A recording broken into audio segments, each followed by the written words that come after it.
Theme song for the Gear Podcast. Welcome, ladies and gentlemen. My name is Troy. My name is Leon Todd, and on today's video, one of the most anticipated guests that I've been looking forward to, the one, the only, Santiago Alvarez. Welcome. Well, thank you. Thank you for asking and having me here. It's my pleasure to meet you guys. Our pleasure to have you, to be able to talk to you. So whereabouts are you coming to us from at the moment? Well, I am living in Hong Kong, so we're talking on the same time zone, I guess. Oh, right on. You're in Perth. Yeah, right? Perth, yeah. Yeah. So that's a straight line. We're just how's that? down there. So 12:05 p.m. Yeah, here is same time, probably 30 degrees more than what you have there. Yeah, it's a little cold, but it's a bit miserable at the moment. I mean, the weather here is usually, it gets a bit hot, but never really gets that cold. But man, it's feeling it at the moment. Yesterday, Leon, how are you going up in Quinns? A bit chilly by the ocean. It was chilly. I went for a walk yesterday, and I was like, I do not wear enough because it's actually resembling the chill here. But yeah, aside from that difference, Santiago, do you want to give us a very brief rundown of what you do, and then we'll dive into all the good stuff. I've got some really hyper specific questions that I know people who are listeners of the show will really enjoy. But if you just want to talk about kind of your background and maybe a few of the companies you've plied your trade with. Yeah, okay. I guess I'm mostly known because of my Marshall days. So I am the ex-Marshall guy that work on the Yngwie Malmsteen, Yosha Slash, Kerry King amps, That's JVM. Awesome. Well, Origin. Quite a few Marshalls. Initially, I started in Behringer already 23 years ago. Actually, wow. I started working for them in Germany. Moved to Hong Kong with Behringer. Then moved to Marshall in the UK, in England. Then back to Hong Kong again with Marshall. And 2016, I left Marshall for the first time and set up my own engineering company, which is what I'm doing now. I'm engineering. I do designs for other companies. Mostly it's audio, professional audio and guitar stuff for many of the big names actually in the industry.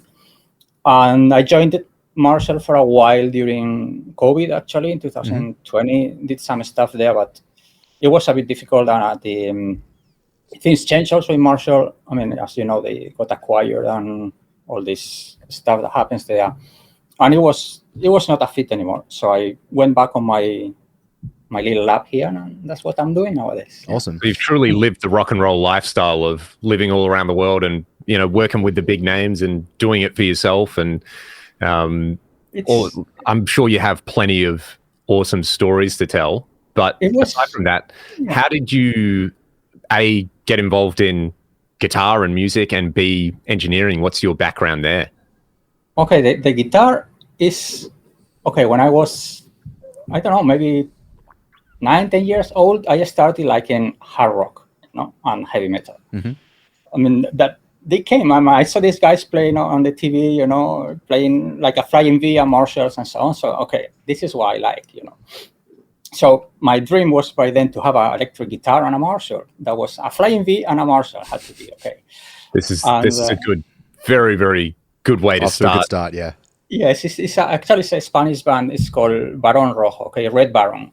It's a very known band in Spain, and the main guitar player, he used a Flying V. I played Marshalls by then, but he was playing a Flying V. Okay, so he was my guitar hero I'm talking about 82 or something like that. Okay, so that's how it started. So I wanted a guitar. Finally, my dad bought me a guitar some years later, and Marshalls were too expensive. Okay, we're talking about a lot of money, maybe a couple of my dad's month's salary or something back in maybe 3 months' salary. Wow. Back in the day. And my dad was also an engineer, an electric engineer, and we always been involved into DIY, fix your own stuff at home and fix everything, cars, TVs. So I kind of naturally got involved into hands-on. And you start moving into the guitar community, and then you start seeing amps, and you open one and say, actually, there's not that much in here, This is just few resistors, few tubes, few valves, so you start that was my way of thinking. It's like, it's not much, I can do this, you know. So I started copying Marshalls. I went to a shop asking for a schematic of a Marshall because I wanted to, like that. I mean, I knew the guys in the shop, obviously, so I wanted, I want to build a Marshall. Do you have the schematics? Because I mean, no internet, no books, no anything. Okay, it's a different. And I guess to contextualize as well, you know, you being from Spain, what was it, the mid 70s when Franco died? So Spain was quite, I guess, isolated economically and a little like there was a. I mean, I remember Franco. I was 5, I think. I mean, I was born in 73. I think he died in 78 or 77. 78, I think it was. And I think I remember it because I was super annoyed because on TV there were no commercials. Okay, so it was just Franco. But I don't have any life experience of living in the Franco era. Okay, actually, Spain wasn't doing that bad. For some things, was actually quite. I wouldn't say a superpower, but they were up there with the big ones, like in nuclear energy and so on. Yeah. So like sort of that engineering and technology. Yeah. I guess there were, to contextualize it, it was in Western Europe, but parts of it were fully integrated and parts of it weren't as well. Yeah, and obviously the life level, you know, the way a German citizen was living back in the day was much higher than a Spanish guy. So my dad could buy a local made crappy Spanish car. The Germans were driving BMWs, you know.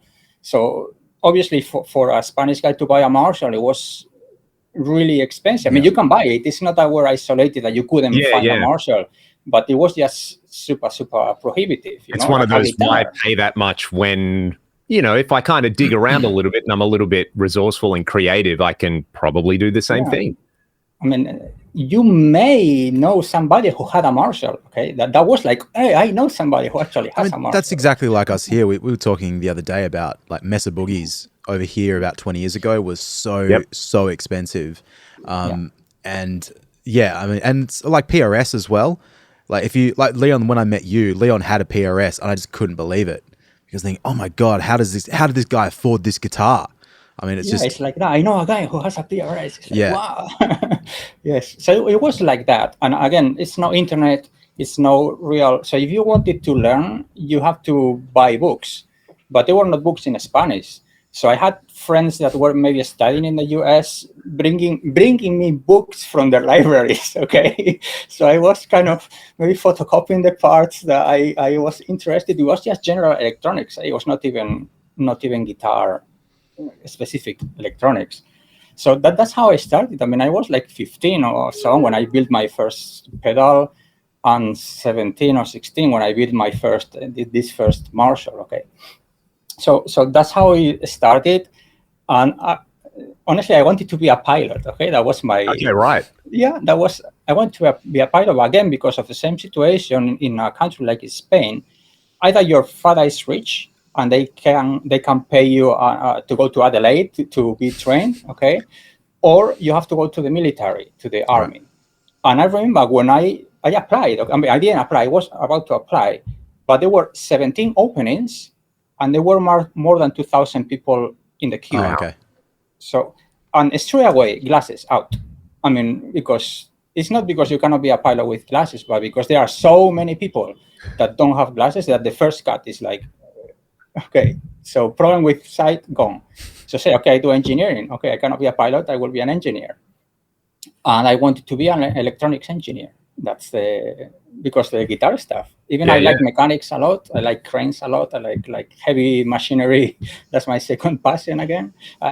You know, and so I did engineering, industrial engineering on the electronic side. But again, it's because you have to do something. Just to have a degree or something. I don't want to do something else. So okay, like electronics.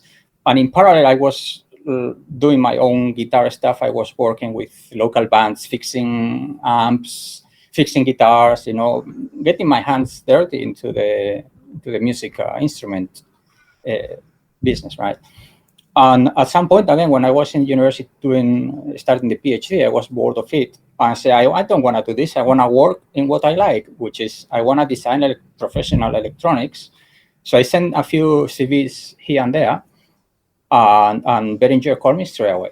I mean, probably was the right moment, the right door, like a junior engineer. I mean, no experience professionally, with a degree in Europe, so it's very easy to hire between countries, which actually knows what a guitar output impedance is, or how a bass amp works. So I could I fit it. I was cheap because I was a junior. They were starting the guitar amplifier part of the business. This was late 90s or early 2000s? It was 2000. 2000, year 2000. Okay. Yeah, year 2000. And I moved to Germany. I got my Golf and I drove from Spain to Germany, and like that. I mean, Behringer was a very different company back then. So I got into I'm a recording engineer and just general sound engineer. So I'll ask you about some of your other work later on. But in terms of my knowledge of Behringer, like from sort of early 2000s to what they are now as a company, like the reputation has changed a lot over that time. In terms of the guitar stuff, that sort of early Behringer period, so it was, the V-amp. Was there anything else that they were doing guitar related, or were they just starting to break into that area? They had a range of guitar and bass combos, actually. They had the very first guitar amp, I think, was called the Blue Devil, which was it was blue. It was some crossover between a Hiss and Kettner and some Fender stuff. Okay. And they had some bass amps, which again was a crossover between some Fender and some others, because that's actually how Behringer was back in the day. It started as a company that kind of took the best of this and that. So, okay, the best compressor is from this brand, the best noise gate is from that brand, the best EQ is from this. So you put it together and you make like the ideal best audio rack, whatever, for an affordable price. So that was translated in a way to the guitar business that they were starting. So it was all analog amps, apart from the V-amp. Okay, the V-amp was kind of in parallel, done by the digital team, and I was hired into the musical instrument division, or whatever it was called back in the day. And I was mostly involved at the beginning with the bass amps. That was my very first, this is your job, okay? You are going to work on the bass amps. And for whatever reason, Uli Behringer liked me. And I was working in Germany, and he asked me to come. He was living in Hong Kong here. And he asked me, hey, why don't you come with me and work from Hong Kong? They were having a small office in Hong Kong, opening a factory in China, and so on. Very surprised thinking about now what their was the city, the Behringer city. That was actually, I didn't see the Behringer city. That was like 2006 or 2007. Right. It's funny to think back. 23 years ago to just a small office in Hong Kong, and then Well, but I think by then Behringer was maybe 40 million US company. It was not that small. They were selling a lot. They had a lot of sales, so it was relatively big in numbers. Maybe I saw all the growth. Maybe when I joined was like 20 something, and when I left was like 80 or 70 something. I remember that the goal back in the day was to reach PV. Because PV was $100 million company. Wow. Was Yamaha was there like whatever, Yamaha was like as the saying goes, Yamaha's the only company you can buy a guitar amp and a motorbike and a fridge from. Yes. So it's like a slightly different monolithic beast. But on the V-amp, because one of my viewers sent me theirs. Quickly go talk to Rory. Sorry for all of our listeners. We might cut this out, maybe not, but I'll be back in 2 seconds, I promise. You guys can continue. And while Troy is tending to the young ones, I specifically want to ask you about the V-amp and your involvement in that, because one of my viewers sent me one recently, and I was really, really impressed at I factory reset it, and the stock sounds were really good. I thought the stock cabs in particular sounded a lot stronger than, say, the pod, which it's obviously clearly reverse. There's parts of it where it's, I don't know if you want to call it reverse engineered or inspired by, but what was your involvement with that? And what are your recollections of sort of what was going on with that? When I joined Behringer, they were finishing the development on that stuff. I mean, it was pretty much complete. All the sounds were there. They were doing the final kind of tuning and so on. So I actually got involved in the cabinet simulation part, because there were a couple of guitarists from outside Behringer that were invited to do like if they invite you, like, hey, come here and play this. And people were actually not really happy with the initial cabinets. And one of my first tasks in Behringer was to play guitar and listen to cabinets, and see what I think and compare to some real amps and so on. Isn't that a funny thing though? Like with cabinets, I mean, the Fractal, like the Axe FX Ultra or whatever, people hated the cabinets in that one as well.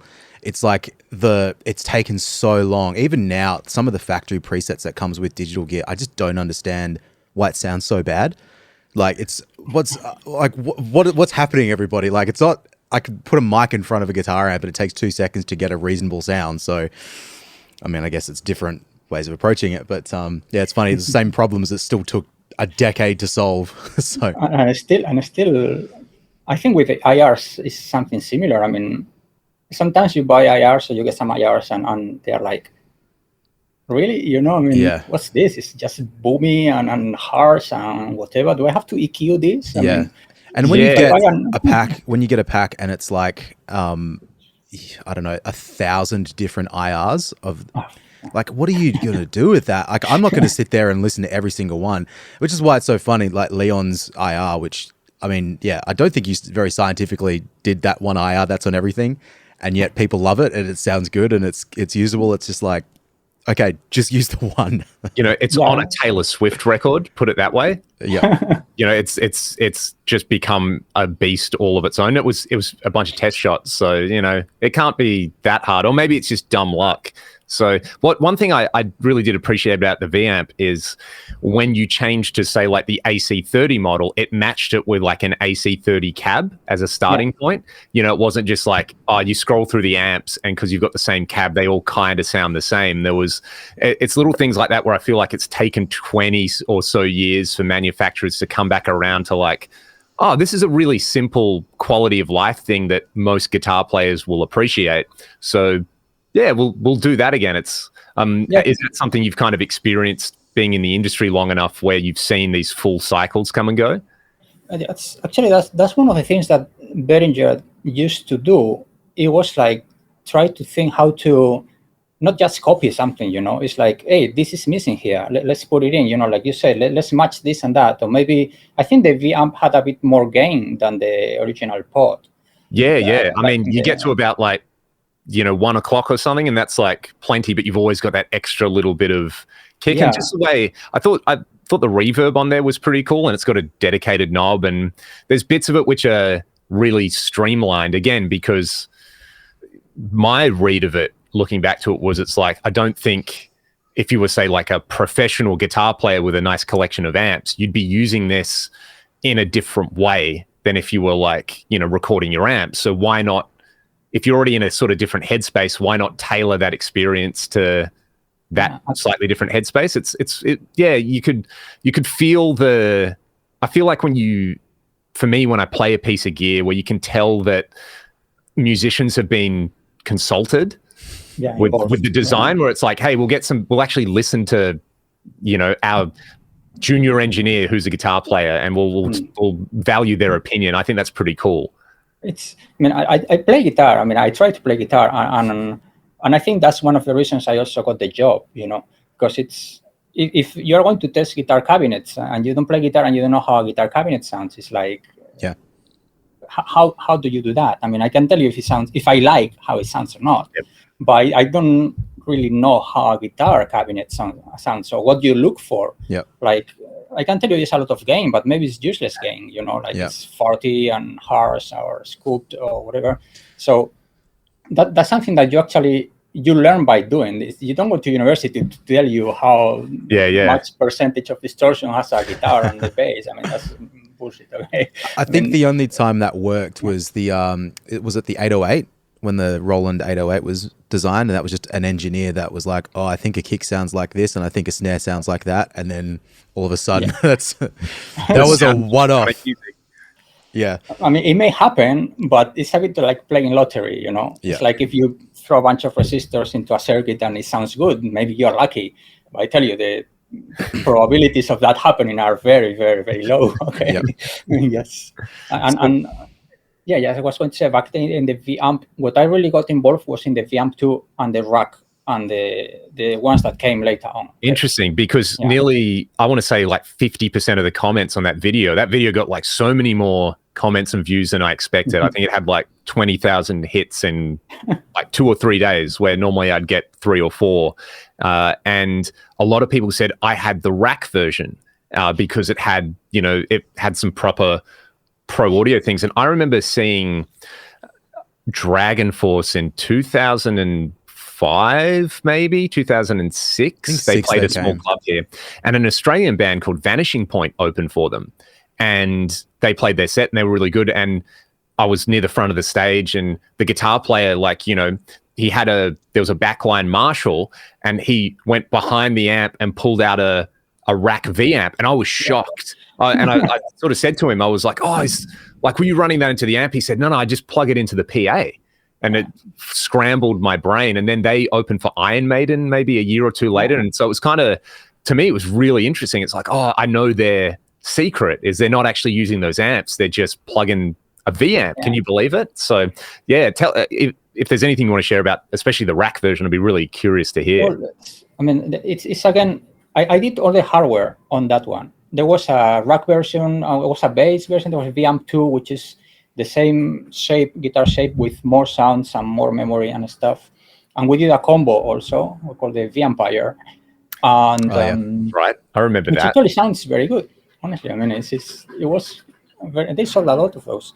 It was like, hey, the V-amp is getting old. I think Line 6 maybe launched the Pod 2 or the Pod Plus or the Pod Pro or whatever it was. They had a rack also, Line 6, which actually so many people recorded with them, you know. Professional bands. I'm not. It's such a convenient, a convenient form factor as well. It's like, especially if you were in a studio, it's, I mean, compared to the cost of what an average, like, you know, channel strip would cost, or a compressor, it's like, well, why wouldn't I have this just as plug it in and blast away with it? And there you go. There's a few people again left comments where it was, there were a few bands that, you know, they're records that I was familiar with, like Cloud Kicker and the first few Scar Symmetry albums. Apparently there's like loads of V-amp on them because, again, you want to do the solos, just plug this in. It sounds great. A lot of the early 2000s German heavy metal, was recorded either with an Engel amp or with a pod or with both. Wow. You know? Yeah. I mean, I've seen it. It's what you say. You see the Marshall on stage, and behind it is like, hey, this little red thing hanging here. You know, I know the secrets now. Yeah, because I think the Meshuggah sound, that was like a modified, or not modified, but like there's an algorithm in the pod that was like they'd gone in and like changed a bunch of stuff. Allegedly, I don't know if that's true or not, but yeah, I always wondered with that how they. I mean, yeah, I don't know. Maybe that's a topic for a different time. I was going to say, like, I remember reading that and thinking, how did they like change it so much? I didn't know. You have to like reprogram a bunch of stuff. It's very confusing, but anyway. You know what was funny with that era, when the pod came and Johnson tried to make something, the J Station, it was called. That's right, yeah. There was a Yamaha, the DG. It had motorized pods. The red one, yeah. I've got one of them, I've got one here. It's actually pretty decent. Like, it doesn't really sound like specific amps. It's more like, here's a clean sound and a crunch sound. And I think that one is missing the the guitar player being involved in the tuning. Yep. You know, it's too Japanese in a way, to a square, to properly done. And when you do a guitar amp, you need to be not proper. You know, it's like playing flamenco. You have to have the soul, right? Right. Yes, I think that unit probably has a perfectly, input impedance and perfect output impedance, a perfectly laid out PCB, but it's missing the soul or the that a B amp had or a pod had, And I was mentioning that was like the guitar amps, the tube amps were going to disappear by then. It was one of those like, the modelers are here. Right. that's the end. No more tube amps everywhere, which is happening again with this second generation, or what you want to call it, of the new like XFX and all the stuff. Like, our guitar amp's going to die tomorrow. It's like, well, they are dying.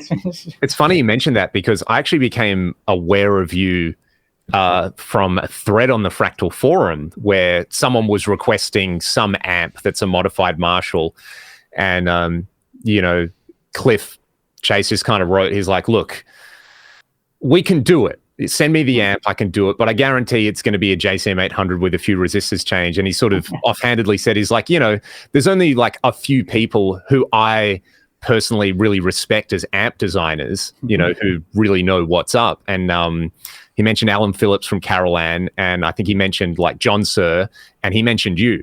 There was like 3 people where he was, and I was like, who's this guy? And as soon as I Googled it, we get on to the next thing, which I'm going to talk about, which is obviously, so you're involved in the modeling thing. How did you end up working for Marshall, which is where most people would be aware of your designs? And, there's a lot of those amps that would be in people's studios and collections and being played live at the moment. Actually, it was very easy. I just sent the CV.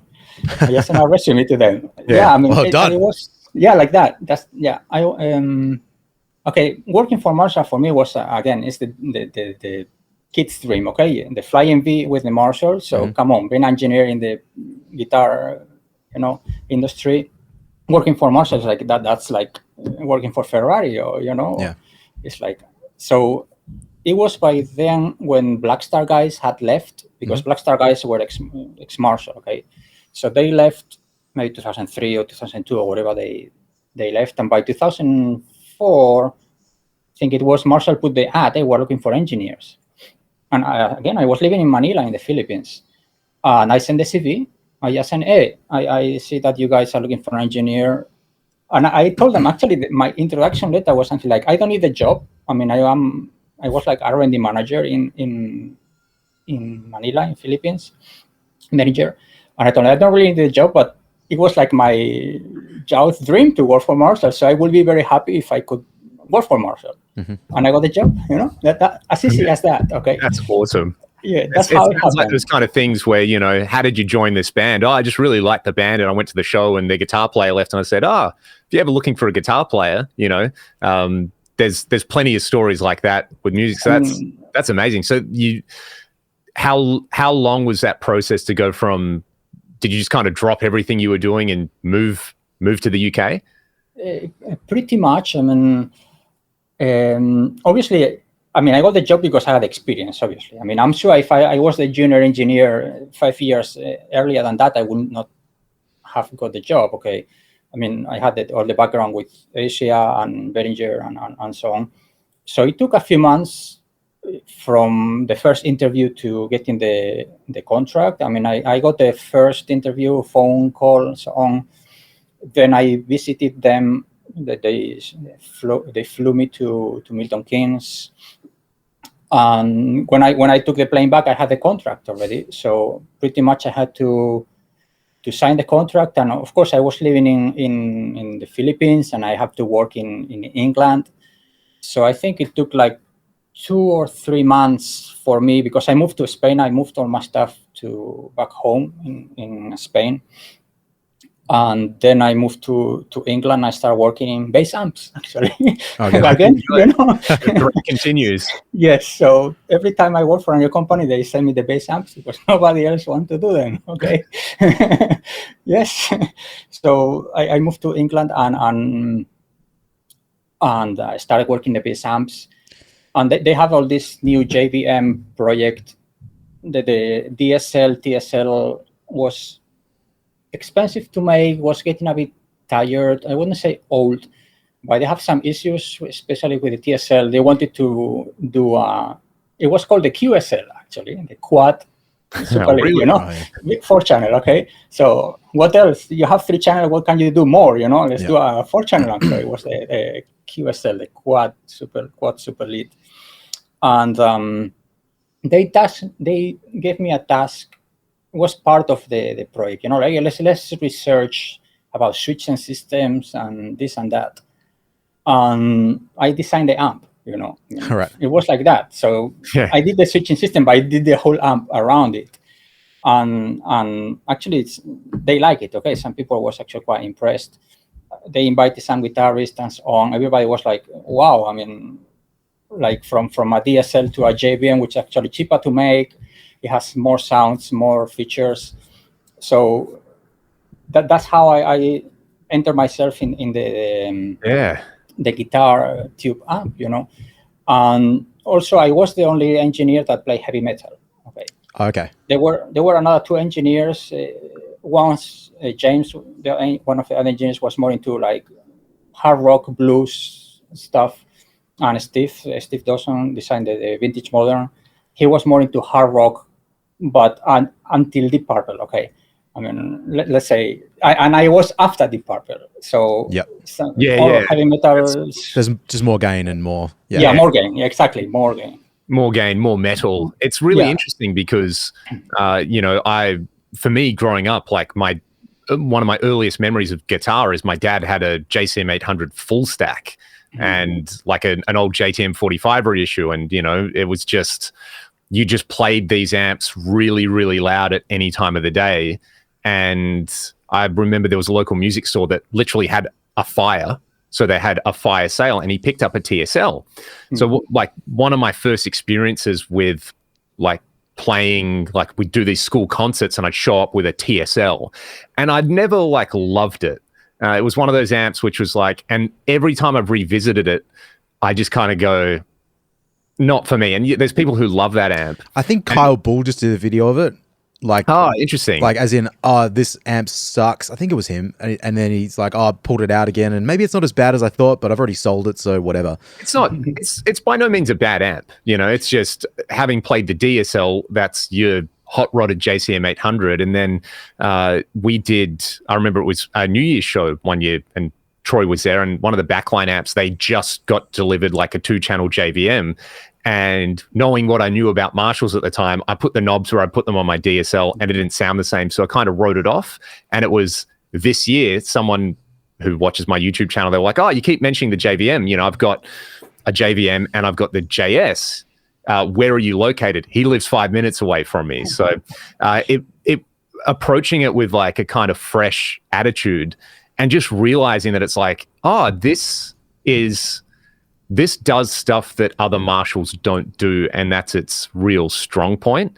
So I'm quite curious, like especially for the OD1 and OD2 channels, what did you reference when voicing those? Were there like specific amps you guys were going for? Because it's not just like the red channel on a DSL; it's got its own thing. The JVM, I mean, we had a few references. Obviously, we had a 5150. We had a dual rectifier. We had a Wagner. I don't know which one. Maybe Ecstasy was it? And Diesel. The Diesel. Not the 4-channel. The 3-channel. The Herbert. The Herbert. Diesel, Herbert. That's that's interesting. That's really, really interesting to know that. And sorry, I'm cutting you off, but yeah, was it sort of like knowing what you know from pulling amps aside? You just sort of went, okay, it's going to be this sort of thing, or was it like specifically you wanted it to sound more in the range of those kind of my personal target, my personal goal was a 2203 with a Boss SD1 pedal, like Zach White, that's what I was playing before.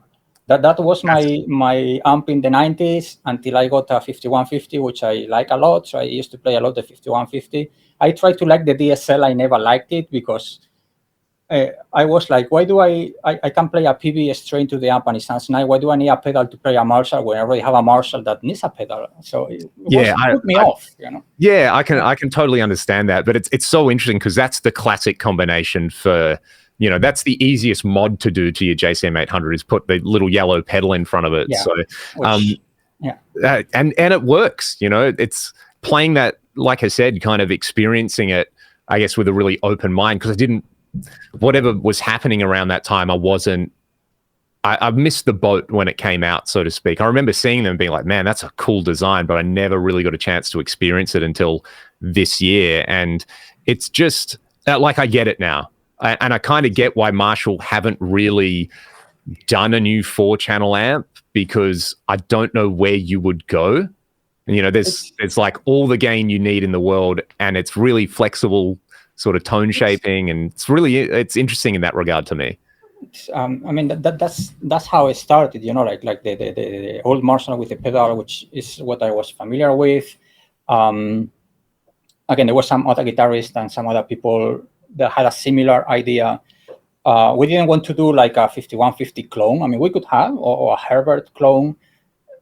You just can copy it. I mean, so many people copy the rectifier anyway. I mean, it's nothing.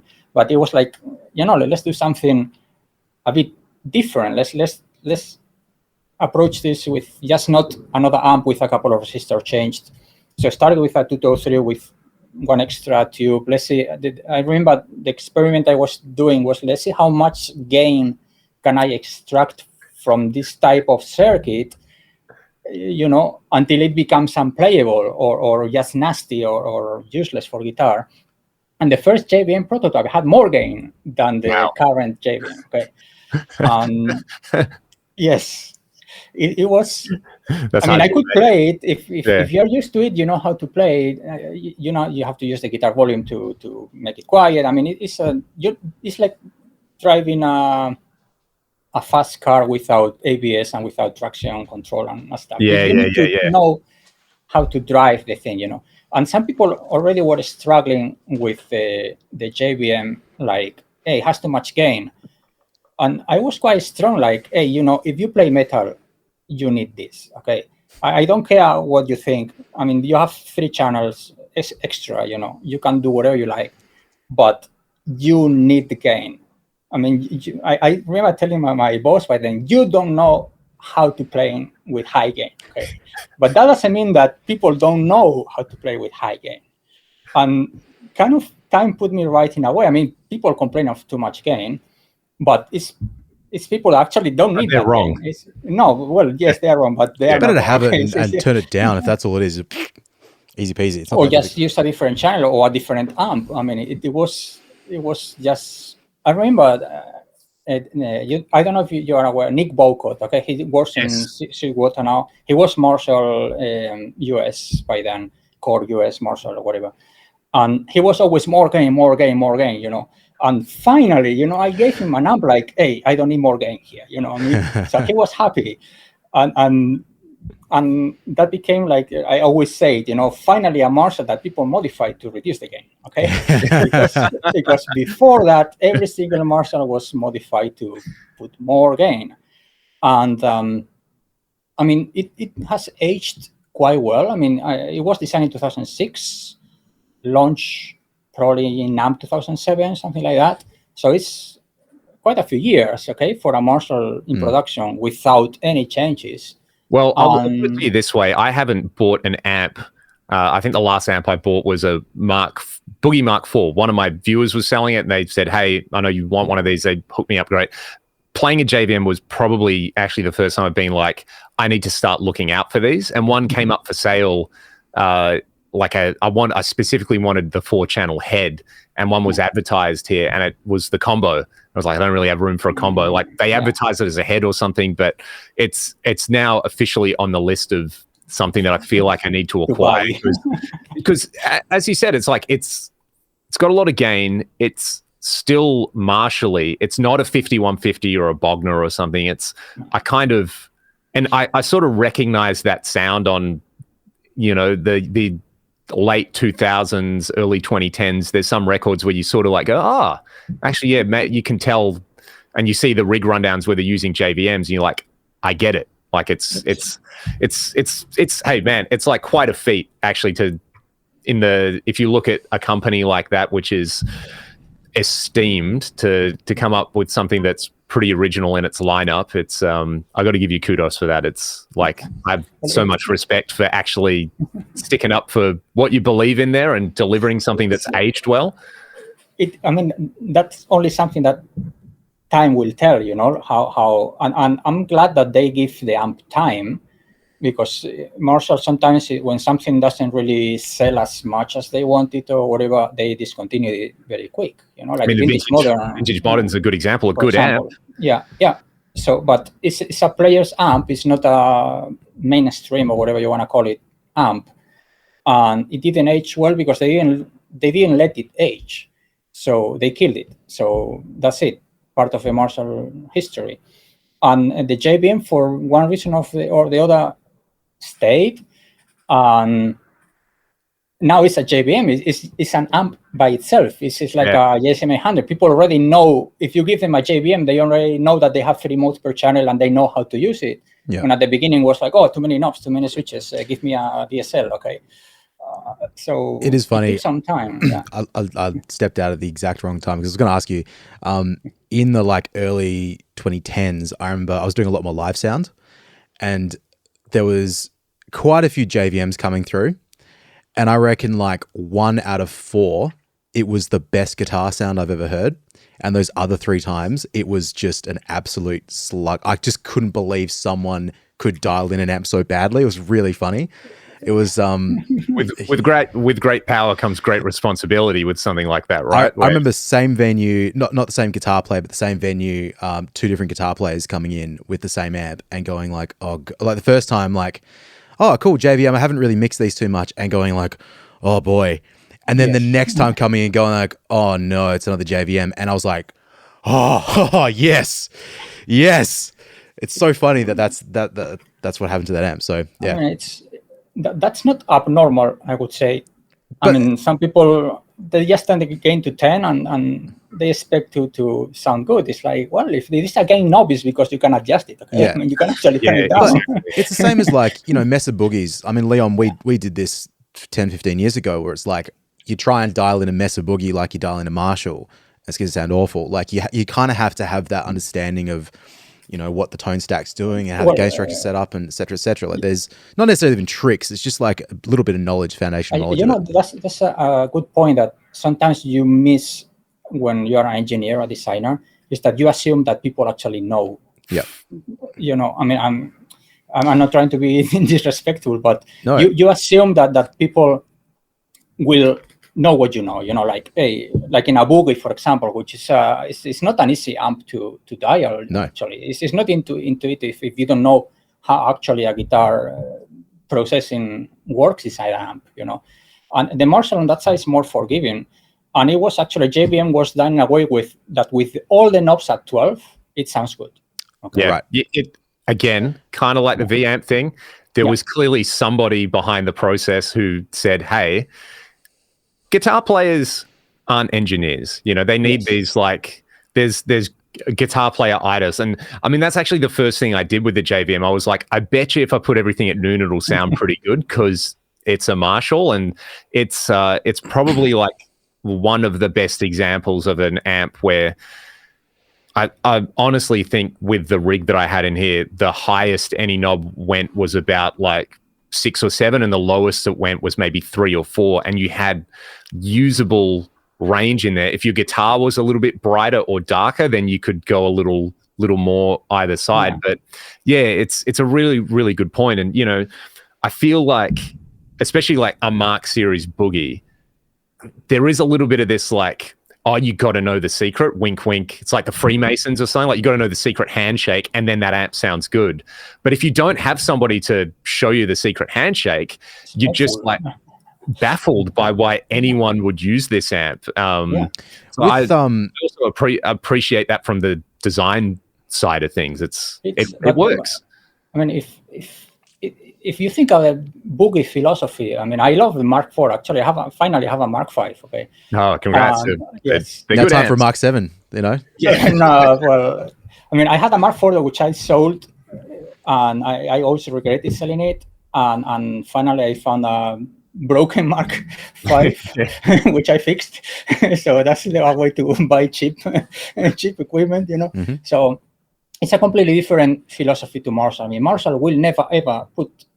When I was there, I will never ever put an amp in the market which pops when you change channels, which has a horrible different levels with different channels. that the effects loop doesn't work with a pedal or with a rack or whatever. So if you get a Boogie, you have to go to the manual and go tell you, you have to put the gain between 2 and 3, because if you put more than 6, it doesn't work for this. There will be a different level in channels, and they give you the technical reason why, which probably you will take out. Well, actually, this is fair, and you will accept it. Okay, you will say, okay, well, these guys really know what they do, but you end with a volume at 2 and the other volume at 9 to be on the same level when you play. And Marshall, that will not go out of the door. It's like, come on, guy, how can you have a clean channel that you have to put the volume at 2 and an OD channel that you have to put the volume at 9? Well, I was going to say, because I've I own a couple of I've got a Recto and I've got a Stiletto, but I dialed them in and I sort of obviously used my ears and there was some unintuitive stuff to get them to sound okay, and then. It never ever occurred to me to read the manual. And then because I bought both amps secondhand, so I didn't have it on hand. I had to look it up, and I mean, not that that's hard, but you bring the manual up, and I remember thinking like, read through the suggested settings after reading through because there's like on some of those amps it says, don't put the treble too high when the gain is past a certain point because of da-da-da-da, which is all really fascinating because I love the nerdy technical side of it. But then going to the suggested settings, and there was like verbatim, the knobs that are in the manual is what I'd set the amp to. And I was like, all right, firstly, my ears are okay, clearly. Wish I'd just done that when I first got the amp. And now whenever I get a new amp, I mean, if there is a manual available, I'll try and go through it and, work out if there's any tips and tricks. But it sounds like with the Marshall, I don't know. I haven't really spent that much time with the JVM, and I certainly don't own one. Is there a comprehensive manual like that comes with the amp to dialing it in, or is it just a bit more like? Actually, I really like Mesa Boogie handbooks. Okay, for the same reason, because they tell you the story behind what they accomplish and how, and the compromises. So why do you have to set the gain at 2 or 3? Yep. And the JVM, actually, I kind of copied the Mesa Boogie style because I wrote the intro of the manual, Right. So it's when I kind of explain how things work and so on. But on the other hand, the amp is designed in a way that it works for people that actually don't read the manual. Like I said, all the knobs are 12, and that it does the things you would expect from a control on the front of the amp without actually knowing what the control is doing behind.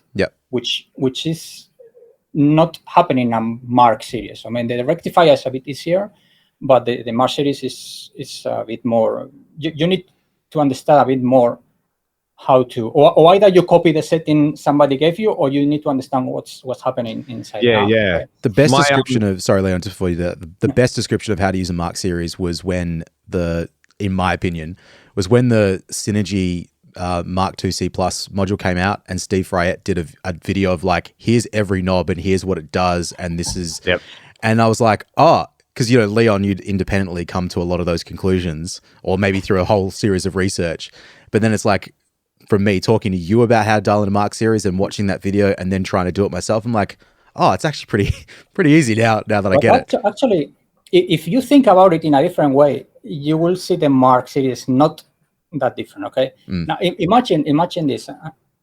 Imagine a Marshall. Okay. So you have your Marshall amp and you have your cabinet. Okay. And you start distorting the amp. You start distorting the preamp. So you have the preamp distorted, you have your EQ, and then you have your power amp on the cabinet. Okay. So the EQ is at the end. It's you shape what you hear with your ears, But before the gain control, and as you know, when you turn the gain down, it gets thin, okay? Because you have the famous treble, the how they call it, people. I mean, the bypass cap. So it gets the bright cap, the bright cap. So now imagine that you have control over the bright cap. So you put that tone control before the gain. So that's the Mesa Boogie. You have your treble, your middle, and your bass. What do you usually do with a tube screamer, for example? You just take the bass off, okay? Because it overwhelms the whole amp. So that's what you are doing on the Mesa Boogie. With the way you were sitting, you will put the treble relatively high, and you will take the bass down, and then you kind of balance with the mids probably down also. But you use those as your bright cap that is automatically being in the circuit in a Marshall. But now what happens in the Mesa Boogie that whatever comes from there, you have no control. Yep. It goes to the speakers and sounds like somebody with blocked notes. Okay. Yeah. Yeah. So what Boogie knew this probably because somebody told them. Yep. So they put an EQ. Okay. So the EQ on the Boogie amp is your tone control on the Marshall amp, and your bright cap on the Marshall, which you have no control over it, is your EQ on the Mesa Boogie. Yep. Okay? So that's how you, if you don't think of the EQ as an EQ, but also of guitar pre-shaping or whatever you wanna call it, then you have a normal amp. And at the end, whatever really shapes what you hear is the speaker. Okay. Right. Okay. So, and if you go to the really extreme situation, you just take an IR and a distortion pedal, and you can make it sound like whatever you like, because at the end, what you see in the spectrum is the speaker IR, the speaker that response. filter sort of, yeah. And the rest is just helping you to shape how you feel it, how tight it is, or so on. But the tone itself is, you have to start from the back to the beginning. So when you get into a Mark IV or a Boogie with an EQ, just think of it like that. That your EQ, that's your tone control, and the rest is to control your signal. Okay, your treble is not giving you more treble because you're not. I mean, it's a bit kind of, you're not linear. Okay, you're distorting. This is not a linear system anymore. This is distortion. That's one of the best explanations I think I've heard of how Boogie works. So, from the JVM, what was the next project you worked on? Was that the JS version of that, or how did because I remember getting into guitar, right? And it was always, Marshall's marketing was that basically it's just Marshall amps, and people who play Marshall play them because they choose to. But it feels like in that sort of mid to late 2000s, they've like embraced the kind of signature artist thing a little bit more. It was, I mean, the signature thing, they did the Slash one and the Zack Wild in the 90s, I think it was, where a Jubilee and a 223 with different cosmetics, pretty much. Yep. But by that time, I mean, Jim Marshall was saying, okay, the only signature in the amps will be mine. Yeah. So if anybody wants to play a Marshall, they have to buy it, pretty much. I mean, bluntly say, okay. But back in the mid 2000s, I think, okay, Marshall was kind of out, let's say. I mean, they didn't put any new amp in the market since the DSL I mean, they tried the Mode 4, but it was a different thing. Oh, yeah. and yes. And in the high gain market, there was a lot of competition. I mean, again, everybody was there, all the Boogies, Diesel, Bogna, all the Enkel, everybody was there. So Marshall started saying, okay, maybe we need some to put us back in the market. And there were all these guitar players that they were loyal to Marshall, and they never ever got anything from Marshall, I mean, maybe they get the amps, but not like a recognition or whatever. So again, was Nick Bowcott who was suggesting, hey, let's do a Slayer amp. Yeah, I mean, these guys are playing Marshall forever. I mean, they are one of the big four, big three, or whatever number you want to put for the thrash metal. Yeah. And we're going to go into the extreme metal, extreme by then, so let's do a Kerry King amp. For the same reason I mentioned before, because I was the one that played heavy metal. Mm-hmm. So and the JVM was almost finished. So Nick, I think, was the one who pushed more for me to be involved in the Kerry King amp, Mm-hmm. So hey, let's do a Kerry King amp, and that was the first amp I did after the JVM. Awesome. So interestingly enough, I was Googling like a week ago, not knowing that you worked on that amp, what the difference was between that and an 800, because I wasn't really certain. Because I've seen the Kerry King come up for sale secondhand a couple of times. Is there a noise gate on it? Is that right? Yeah. What is like 10-band EQ? It's okay. Noise gate that everybody copied. Okay, So if you buy any noise gate pedal now, that's really? that's my noise gate. Okay? Oh wow! Yes. The JVM JS. I know we're skipping ahead. That has the same noise gate, right? It's so good. Same. No, it has a slightly different. Oh, okay. The Joshua Training amp has a digital control of the threshold. Okay. The dynamics of the gate and the JVM is controlled digital. Not for the only reason that I had a microcontroller there and I can do it. Okay. Yeah. Sorry. Okay. Wait. Yeah. Can you explain that a little bit more again? Let's talk about the Kerry King noise gate. Okay, let's go. Yeah, let's. Yeah, I'm curious, like what that design is. Did you say it's a dynamic threshold?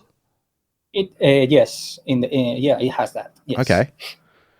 So this is how it started. Okay, Kerry King got involved. I mean, Slayer was asked, "Can we do this with you?" Blah blah. Of course, they say yes. Obviously, who will say no, right? So he sent us his B rig or whatever. You know, they have one for Europe, one for US. So where the whole thing was there. Okay, his 800s with the Boss 15 band EQ or 10 band EQ. I forgot the mini rack. Okay, the Boss mini rack. Oh yeah. That's the one that he was using. He was using a Rocktron Hush, for the noise gate, and a wireless. I mean, that was and a wah-wah sometimes. Okay, so he had a wah-wah and a chorus as a pedals for, I think, seldom has some cling through a different amp. The chorus, the wah-wah sometimes, the wireless, the EQ as a booster, the noise gate, and the 800. That was what both of them were playing, both Jeff and Kerry King. So that's what they sent us. So okay, let's do the booster in a knob, not a 15 or 10 band or whatever it is EQ there. So I took the frequency response of his EQ and I put it into a control on the front, which is called Beast, I think. That's how Kerry wrote it. And then I put there a studio noise gate, actually. So this is what it was. It's an expander, actually. It's not a noise gate. But you cannot tell guys it's an expander, okay? Because people don't know what expander is. So it's an expander. So it's using the same circuit that you have in any compressor that you have in your studio, okay? DBX or whatever has the same VCAs. Yep. So we put it there, we put in the amp, we sent it. Kerry King was playing it live, and he said, "Hey, I love this thing. The only thing is when I play Raining Blood, you know the song? Raining Blood. So at the end it's staccato, you know, ching-chung, ching-chung, ching-chung. So you could hear the tail of the gate, you know, the attack. So you hear ching, you know, the noise, the hiss being squeezed. And so they came to me and said, "Can we make it faster?" And I can make it faster, but it will sound not natural because, I mean, maybe for this particular part of the sound will work, but when you play normally, it will kind of pull you back all the time. So researching and so on, I found the people who make the circuit, this BCA, has an application for dynamic threshold, okay? Using what they call a nonlinear capacitor, okay? That's the technical term.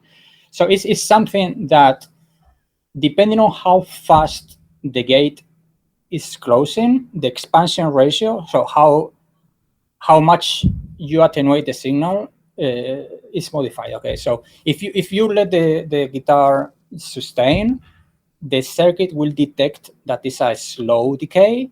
So the noise gate will be slowly engaging. Okay, I understand. Yeah. If you cut the sound very quickly, the circuit will detect that the signal went down fast, so we close the gate fast. So that's what is done in the Kerry King amp, which again is something that the creator, the manufacturer of the chip tells you, but you have to do it yourself. You have to adjust it for different application. You know, it's not the same vocals or studio, you know, or drums than a guitar. So I spent quite a few time just playing Raining Blood to make sure that you couldn't, destroying Raining Blood just to make sure that you couldn't hear the noise. And actually it became I have to say, I mean, it's a really good noise gate. Okay, it really works well.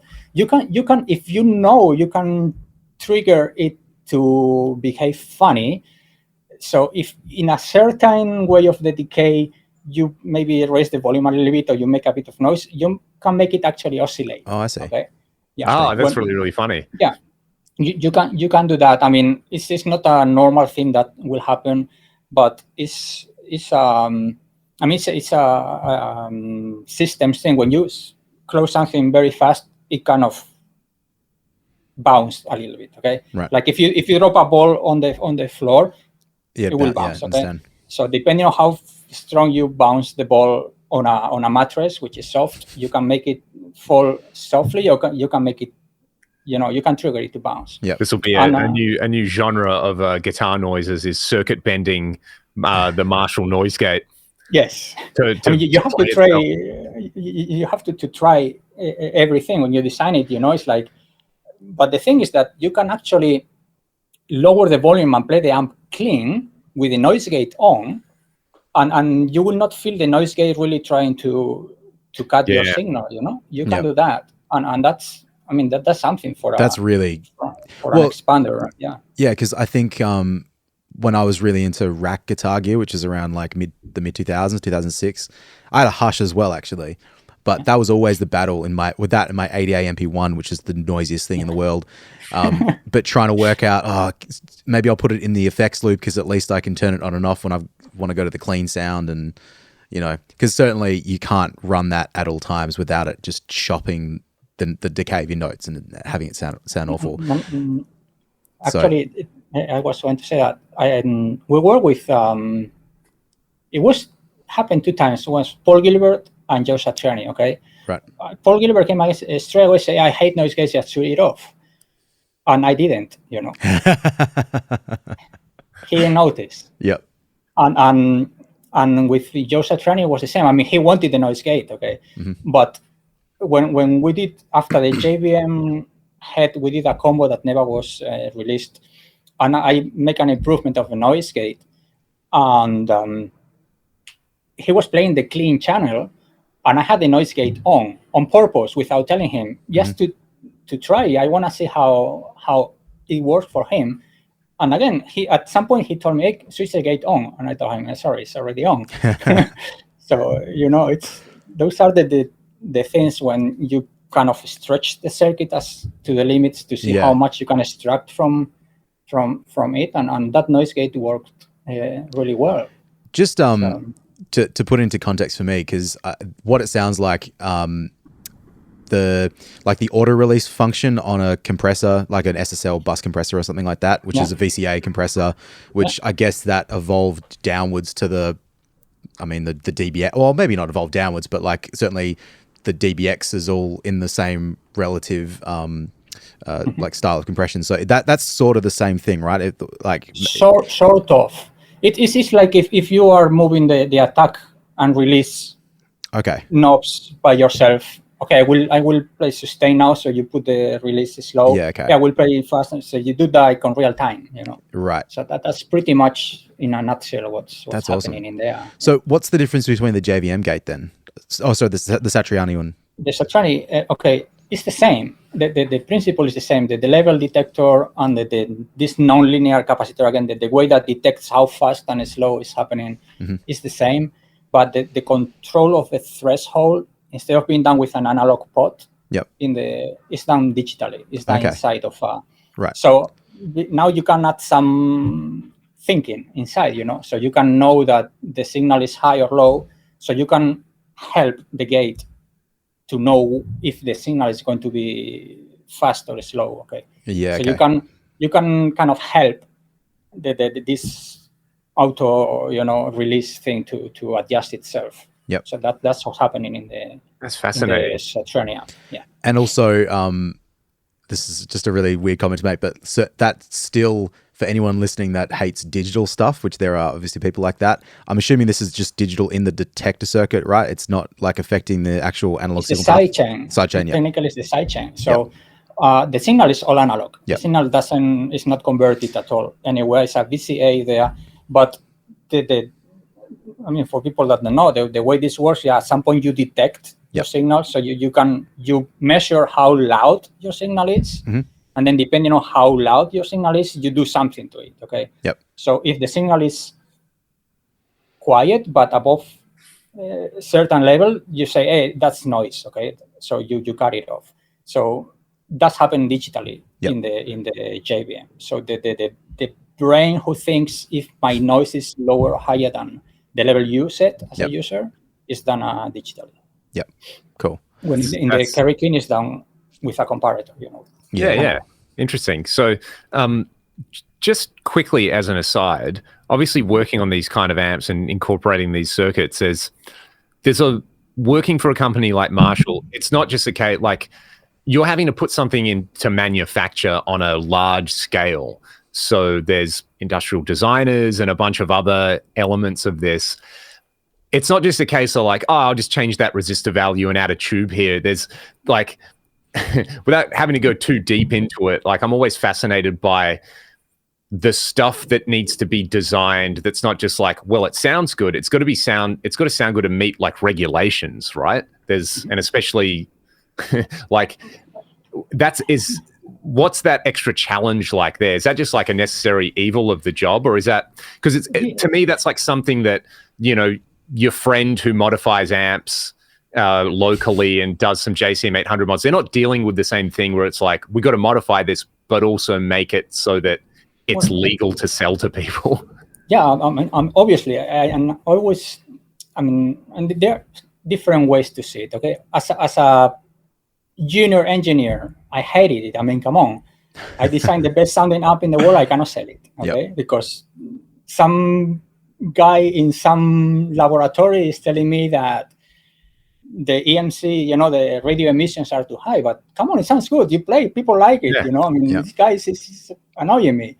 It's like, but of course comes to a point when you actually, if you think about it, it's like, well, this makes sense, because now imagine if there is no regulation that prevents people to put all sort of unsafe junk out there. I mean, people will die, honestly. The house will be burned if you don't have some sort of legality or regulation like cars or whatever, So obviously that's part of the job, and that's something that you have to, again, it's not a guitar player anymore. As an engineer, you have to take into considerations from the beginning.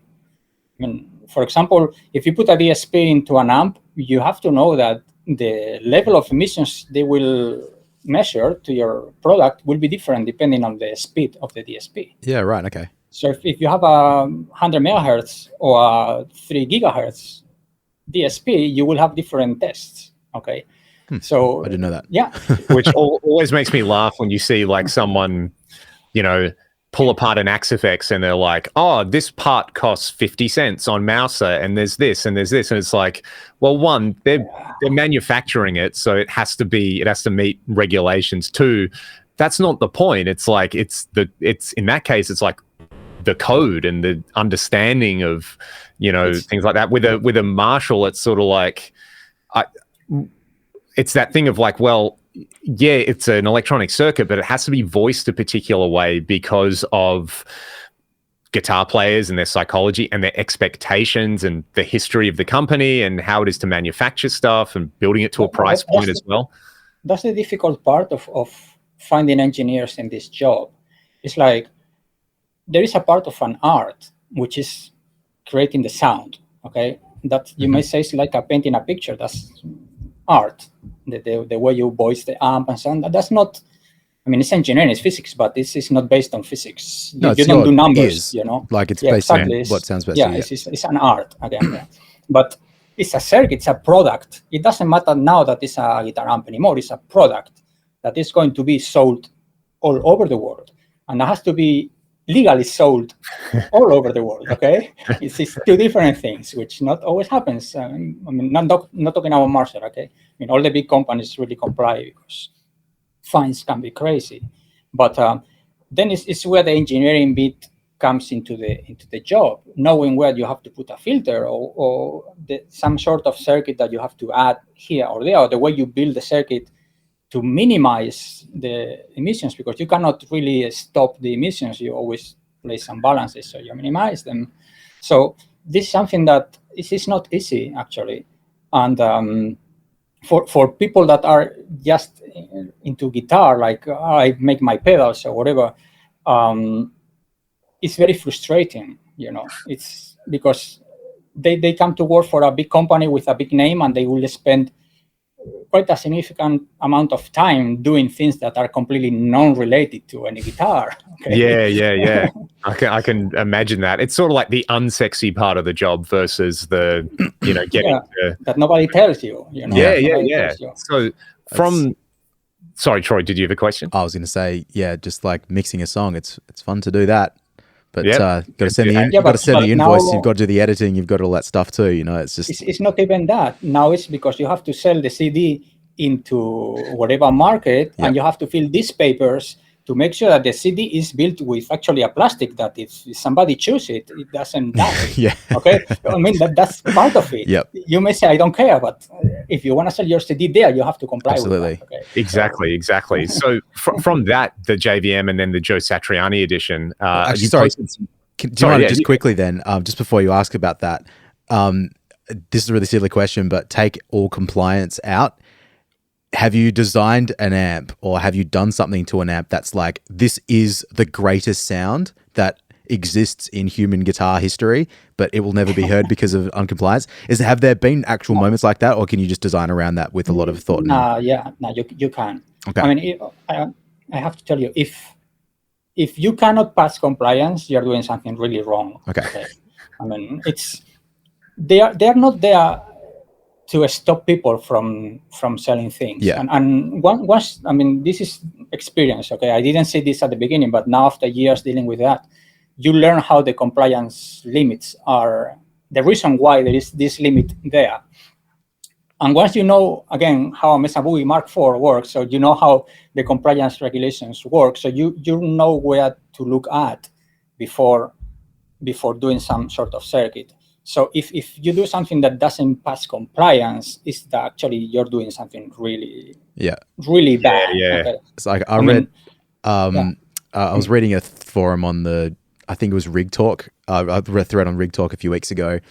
I don't remember. Someone who likes all these high gain amps will probably know what I'm talking about. But there was like one of these amp builders who had this like crazy modern Marshall sounding amp, and he was designing his own amps.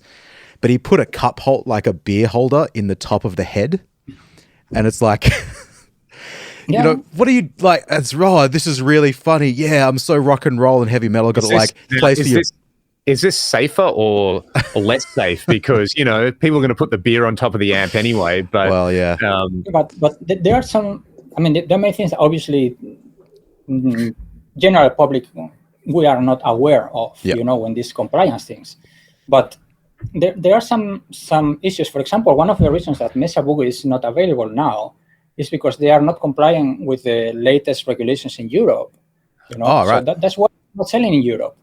And, I didn't know Marshall that. was the same. Yeah, Marshall was the same. They waited until the last minute, and they sent the amps to pass compliance, and they failed because you always fail. I mean, that's going to the MOT in your car. There's always, one indicator doesn't work, or one headlight is pointing to a Russian satellite, or whatever. So there is always something that you can adjust to pass, but they changed the regulation in Europe. The safety regulations changed several years ago, and they gave a deadline that, I think it was 2019 December, everything that is being sold in Europe must comply with the latest safety standards, Mm-hmm. And one of the things that you cannot do is to touch hot parts.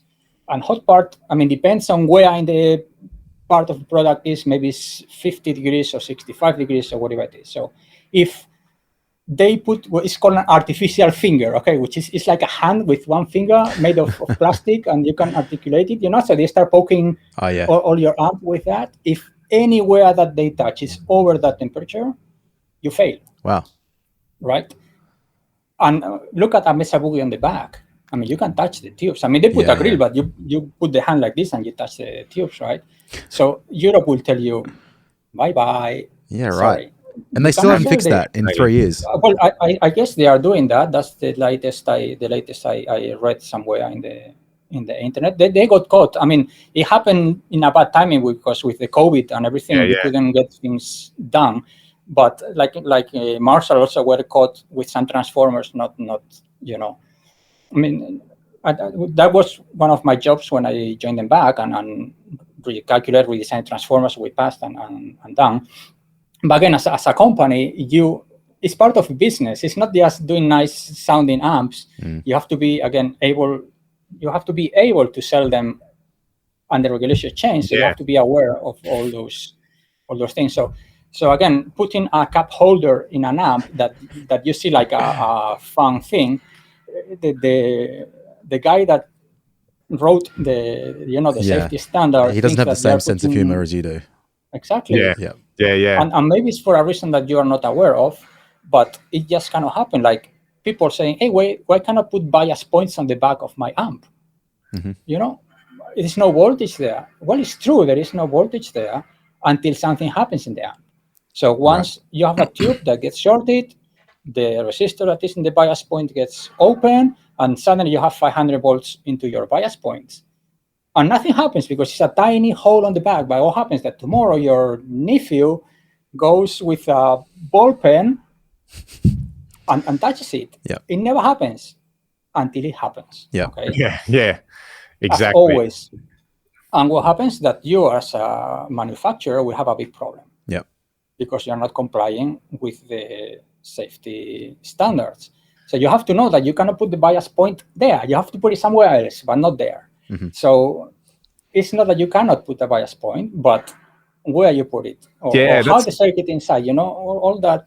It's a fascinating insight into the why with like mass-produced products, where it's like, oh, why can't they just do A, B, or C? It's like, you don't think they've thought about that, and then maybe there's actually some pragmatic reasons why. So, people keep asking about custom shop for guitar amps.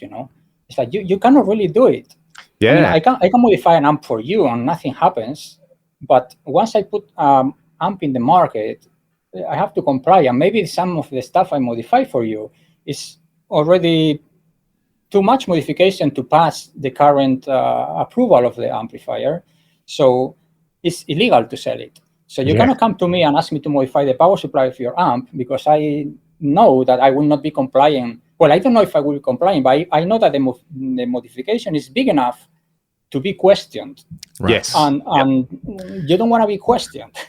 Okay, like I change the tires on your car and you put 2 white tires and nothing happens, but sometimes police stop you and they fine you because, your tires are too big. It's not my fault, man. It was that guy at the machine shop did it. So, oh, man. That's, that is very, very fascinating. It's so interesting to see that insight into, all the other stuff that happens. But getting back to the very sexy bits of it, from there, you posted some photos on the Gear Forum not too long ago, which prompted me to finally send you an email and be like, we got to talk. So, where did the Slash AFD come into the picture, and what was that process like? Because I know I watched the video with it recently where he's playing, and I really liked it because it's this thing we've been talking about where it's like sort of the guitar player side of it, and he's playing and just being Slash, and then you're actually there explaining what people are hearing in real time. It's like, oh, we did this and we made this design choice, which must have been pretty daunting because, Slash is kind of like universally regarded as like the coolest guitar player ever. So tell us about that process.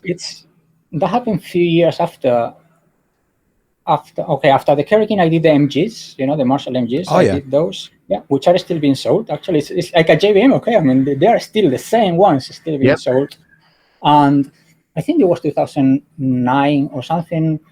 The Kerry King went quite well, and they were starting to think of new artists. So it was Yngwie Malmsteen, the next one. Right. Oh yeah.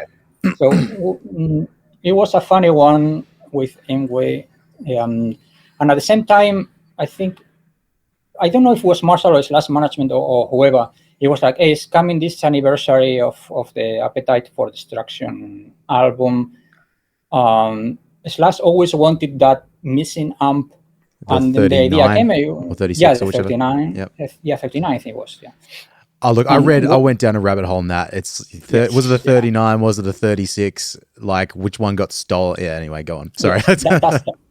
So everything came together in a way. Hey, let's do a new amp, and because it's the anniversary, we can tie the anniversary with the amp. So it was introduced at NAMM 2009, I think it was. It doesn't matter. And it was, hey, we're going to make this Marshall amp, which is a tribute to the AFD with the AFD sound, and so on and so forth. And it was a bit like, yeah, but we're not going to disappear for 1 year now until next NAMM to make an amp. So there was this idea of, hey, let's invite Slash once in a while. Let's show the process. Initially it was going to be a bit more longer, maybe 2 months or something, just to keep people engaged, So we did a first video, and it was like, wow, So it became, let's do this like a live blog, on a way of the process of designing an amp, which it adds a bit of pressure, when you are designing the amp, because now you cannot be late. You cannot, you have to make it. But I took it quite well. I mean, I was into this AFD from the 90s, okay? Before internet was all this news. I don't know if you are old enough to know the old internet news, which were text. And there was these groups where you have the amp news and so it's the amp design, whatever, and you go there and people it's like a forum of text. So the AFD was already there, all the 36 and 39, and there were people who already described what the circuit would have been. People that were very familiar with the original amps, something like, hey, this was a 800 with this extra tube done in this way. So designing the amp was not like, oh my God, what we do, It's like, okay, I know, is this amp with this circuit done in this way? So it was a matter of adjusting it more than trying things until you get the sound rather than have to do the whole, okay, we need to build a bunch of different amps and then modify them. It's like you've got a good starting point. It's more the sort of artistry part of voicing the amp and, really, I guess it's like a kind of rock and metal fan yourself. It must have been quite nice to, It was, honestly, it was fun. The first interesting bit was to meet Slash, okay? I always like to meet the guys, and not only for the fanboy and a picture, actually I'm not, but to see how they play and how hard they hit. It's different. Maybe they play very soft, very hard, or what strings they use, if they put pedals, etc., etc. So that's the first thing to do with the Slash, to see how the guy plays the amps. And I was very pleasantly surprised of how bright, how knowledgeable, how technically inclined he was about what he was hearing. Okay. Because when you do an amp for an artist, usually they promise to translate the non-linear capacitor circuit into what you are actually hearing, and you have to explain to a musician what's happening inside the circuit to accomplish what he wants. So maybe he wants something, and you can explain how to get to that. So with Slash, it was quite easy to kind of know where we are and where we were going and what he wanted. And that's pretty much what happened. We sit there. I was super happy to know that the guy was actually somebody to whom, apart that he's super, super cool and super, super nice, really down to earth, shy in a way person, you could talk guitar with him, like how you want this to sound and what we're going to do. So that's what happened. I met him in Hollywood, went back to Hong Kong, did the amp, went back to Hollywood, put the amp there, the one actually you saw in forum, that one. And he was, you can see the video, he's super happy. And it's a funny story, I'll tell you in a minute about that video, about that amp. But he was super happy. He put it on tour straight away. We adjusted a little bit, but it was like Christmas Day, It's like, he made my year already on that. And it was pretty much one shot. We adjusted it a couple of things later on the AFD, and off you go. That's what awesome. happened. It was funny because we went to this studio. I flew with the amp. I sent the amp like 2 days before I went to the studio. Flew from Hong Kong to Hollywood. Was that when they were recording one of the albums? It was before. Right. I think. Because I watched a video of him in the studio, like in the recording studio. Valentine? Yeah, with Eric Valentine. They were recording. Yeah, no, they were recording. Yeah, and I watched it, and he had the amp there, and he's like, "Oh, I've just got this, and it sounds really cool." And actually, no, it was Eric Valentine said that they just got the amp, and then he said it sounds amazing. I had to buy one straight away. That's what it was. So. This was before Eric Valentine was involved. It was just in between. And I sent the prototype with the camouflage one, and it sounded like crap, but really, really, really bad. It was like, and I was like, I flew all the way, and it didn't sound like this. I can promise you, the amp didn't sound like this, And then I remember Slash saying, let's try this one. It was a vintage model. Let's try this one, and because he was kind of, maybe this guy doesn't understand how an amplifier sounds, Like, let's try the vintage model. He was trying to be nice and polite, okay? Like, let's go step by step. So try the vintage model. He tried, and then he looks at me and say, "It sounds even worse." And then it starts looking like, the guy in the studio, let's try in the room, He got a new cable, play into the amp, and it sounds like, "Hey, what's this? This sounds like a proper amp," That sounds like the now famous PRS Carlos Santana story, where he built a guitar for Howard Leese. Howard lent it to Carlos. Carlos didn't want to give it back, so Paul built him another guitar, but put a tone knob on it, and the tone knob had been rolled down in the case. And Carlos is playing. He's like, "What's going on?" He's like.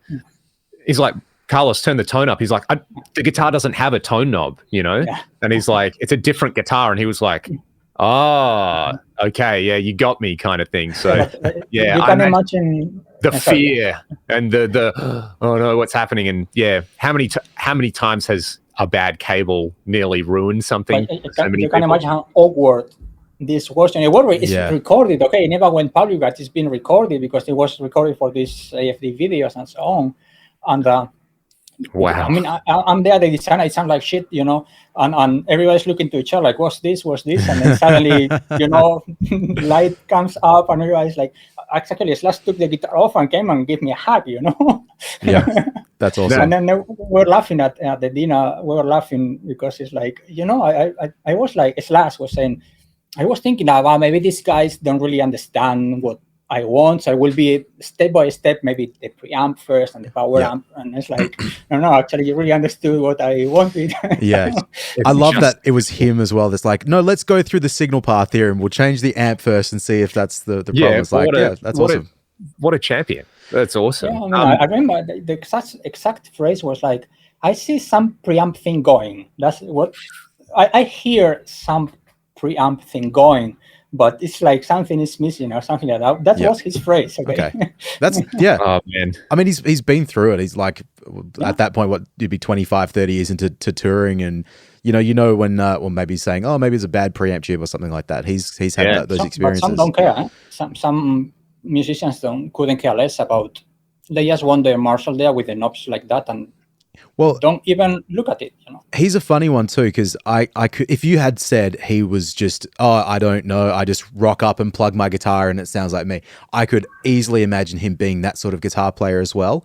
So which is kind of, it's interesting to sort of. But that's why I was pleasantly surprised that it was more than just a Les Paul and a cable to a black box that sounds like he wants. Yeah.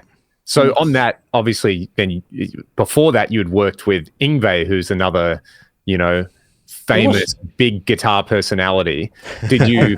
I've spoken to Yngwie on the phone. I've interviewed him for a friend's rock magazine, and the larger than life public persona is very much like that's his public persona. Once you crack that thing, like he's a very bright guy, he's sort of like maybe doesn't let on that he's also an incredible, like very, very obviously about guitars and things like that, but also like the business side of it. He was really switched on, and he had some, there was like a soundbite, something where he basically, I was like, I think my question was like, how do you feel about, would you give any advice to anyone wanting to get into the music industry? And he was like, yeah, don't, because there's no money in it.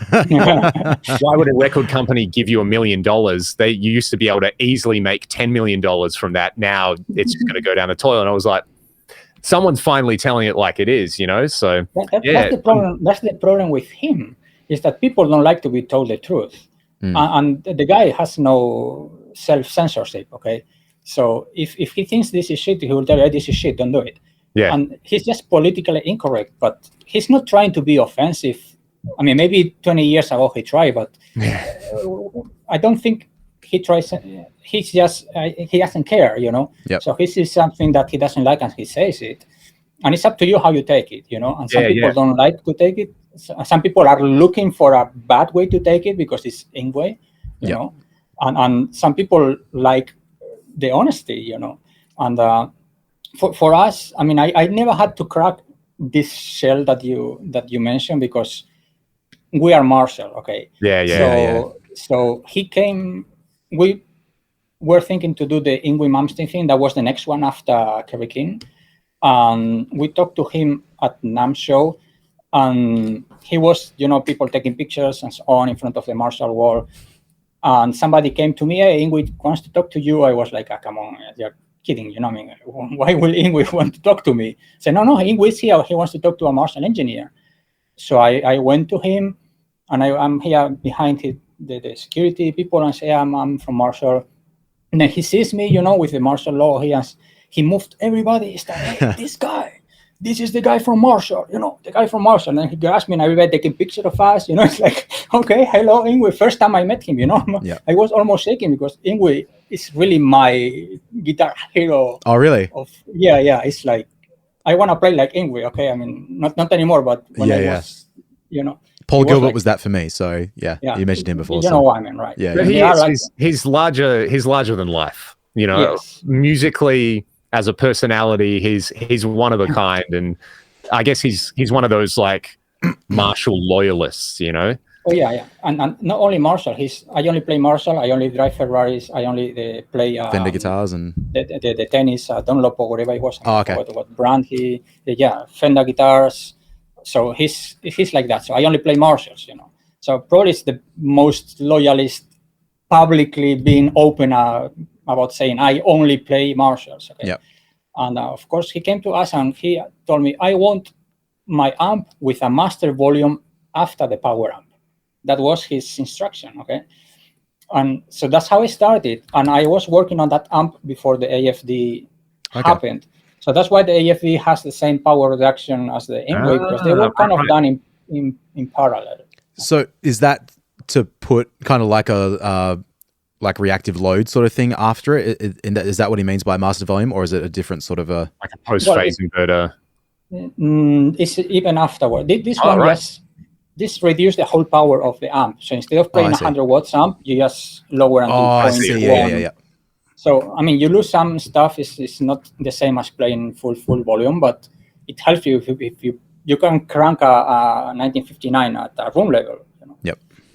But it's not reactive load. It's nothing like that inside the amplifier. Okay. So that happened before the AFD, and then AFD came in. So we launched the AFD before, and then the Yngwie Malmsteen, I think, the year after. Or something. I do remember when the Yngwie amp came out, actually. I remember watching the YouTube demos for it, and it sounded awesome. I remember thinking, before I got my Marshall, thinking that I really probably should just get that one instead of trying to find something vintage or whatever. But yeah. It's like they ticked all the boxes with those, that particular... It's really interesting. He did very well because he actually specifically said, I want this to look like a Marshall, I don't want anything that looks like a different Marshall on the front of the amp, because I told them, I suggested, let's put the booster on the front, because you're adjusting it all the time and it's a bit annoying. I said, no, he said, this has to look like a Marshall. A Marshall has 6 knobs and 4 inputs, 2 switches and 1 light. And my Marshall, the only different thing with the Marshall is that it says YJM instead of JTM or whatever.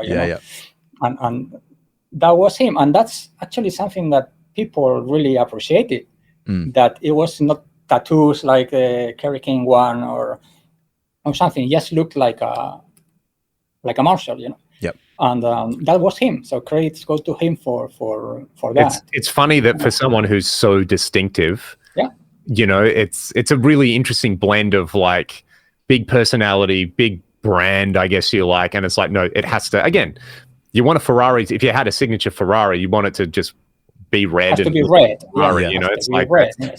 Don't change a winning formula kind of thing. I'm curious before, like, you've given us such an awesome oversight of that, having designed amps, I guess, for the general public, like the JVM, and then also worked on, I guess, the hyper specific elements of signature amps. What is a well-designed amp? What does it do? What parameters does it hit in terms of usability, functionality? Is there a magic formula, or does it kind of come down to, again, that artistry thing you were talking about, where it's like knowing what you want the circuit to do and, I guess, working within the limitations of that? Actually, I would say, I mean, doing artist amps are easier. And I always say the same, because you only have to please one guy. Yeah. Right? I mean, obviously, it has to be within certain parameters that everybody can play it. Maybe this guy is really, really particular about the way he plays, and then only one every 100 guitar players will actually appreciate that, which luckily hasn't happened. But at the end, the way the amp sounds, the way the things are going on in there, you only need one approval. You only need to please one guy. I mean, obviously, you have to present something that is reasonably good, you know. But again, only this guy will tell you if it sounds good or not. But when you do a JVM, a generic amp, you don't have this. Unfortunately, you don't have this person telling you, "Hey, the amp is ready." So it can become really difficult, actually, when you have too many opinions.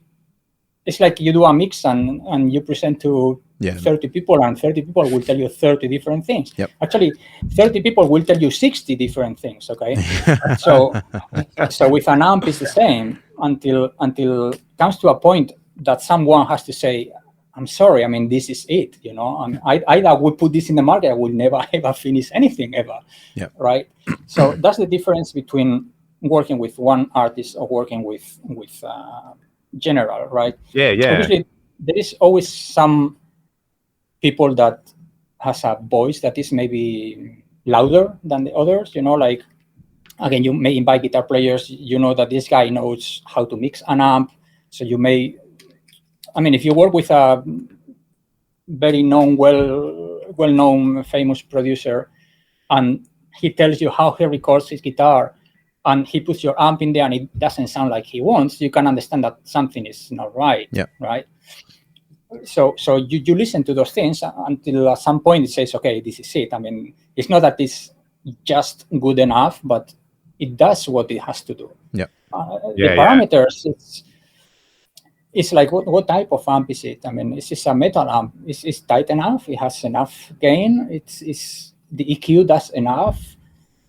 You know, does it sound good with different speaker cabinets? Mm-hmm. You know, I mean, some amps only sound good with one speaker cabinet. Yeah, I mean, I've said this on probably every podcast, but I'm going through a speaker thing at the moment, right? And so, and I'll reiterate it again just for you, but you know, everyone else. I have a Splawn Nitro, and it sounds like great through greenbacks and unusable with vintage 30s. Yeah. And I only really had a vintage 30 cab. I was predominantly using that for recording for a long time, and some of the parts of the sound were cool, and then others were just like, oh, why can't I get to sound good? Tried it with greenback, it's like, great, done. But now that set me off on a path of like, well, I have all these amps and I've got now all these speakers. I have to work out what actually sounds best with what, because it's not in the manual to do so. Yeah. But in terms of like really any amps, are you like when you're voicing it, presumably if it's for an artist, you would have like Yngwie. What's Yngwie using? Like presumably like a greenback cab? Yeah. No. GT12s. 75. Really? Yeah. That's so fun. I really like the way those speakers sound too, but That's really Well, funny. that's an internet thing, okay? I mean, that's people put them, they bash them because everybody bashes them, but Yeah. there is no. I mean, Well- you're listening to so many records that are actually recorded with Okay, those speakers. that's Yeah. a good point. Because we should definitely talk about like what are I want to know your 3 biggest pieces of internet bullshit about amps, specifically Marshalls that are just wrong. You know, Actually, do that, and then we'll come back and talk about the speakers because I like that. But actually, I have to think about that because, I mean, internet is wrong by. I always think about this little cartoon that is the wife calling you, "Hey, are you coming to sleep or what?" And the guy's all angry on the computer saying, "Hey, wait, somebody is wrong in the internet." Yeah. You know? I mean, it's like that sums it up so well. So they are so. I mean, the T75 G12 T75 speaker is one of those things that everybody will tell you they are crap straight away. You know, in the internet. Yep. And it's something that they haven't probably even listened to them. And again, that probably you have listened to your most favorite albums of ever are maybe recorded with them. They Right, just so- well, the thing is, they always sound good with Marshalls. That's the realization I'm having. It's like, and like, no wonder if all of the Marshall cabs, basically, well, not all of them, but if that's the main speaker that's put into a Marshall cab, like, it's voiced accordingly.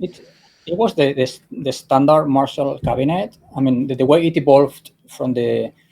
I mean, I read the story about it. I forgot most of it, but it was kind of an evolution of whatever other Celestion speaker with more power or something, like in the middle of the 80s or something like that, or to a bit more scooped for the metal. I mean, I really forgot. I mean, don't quote me on this, okay? And it evolved and it became the de facto Marshall standard cabinet. I mean, Marshall pretty much has 3 cabinets: the vintage 30s, the greenbacks, and the G12 T75. But if you want a Marshall cabinet, they will give you the 75s. Yeah. And when, for example, doing the JVM, it was the cabinet. I mean, you have to design it with this cabinet because it will be the cabinet that comes with the amp. When for example, with Yngwie, we asked, and I was expecting greenbacks. I said, no, I only use the 75s. And it's probably because it's what he gets when he goes out there, you know? And he plays loud as well, right? So, I mean, he plays loud. They take a beating. I don't know how much. Well, surely the greenbacks would take a beating, but maybe slightly less reliable.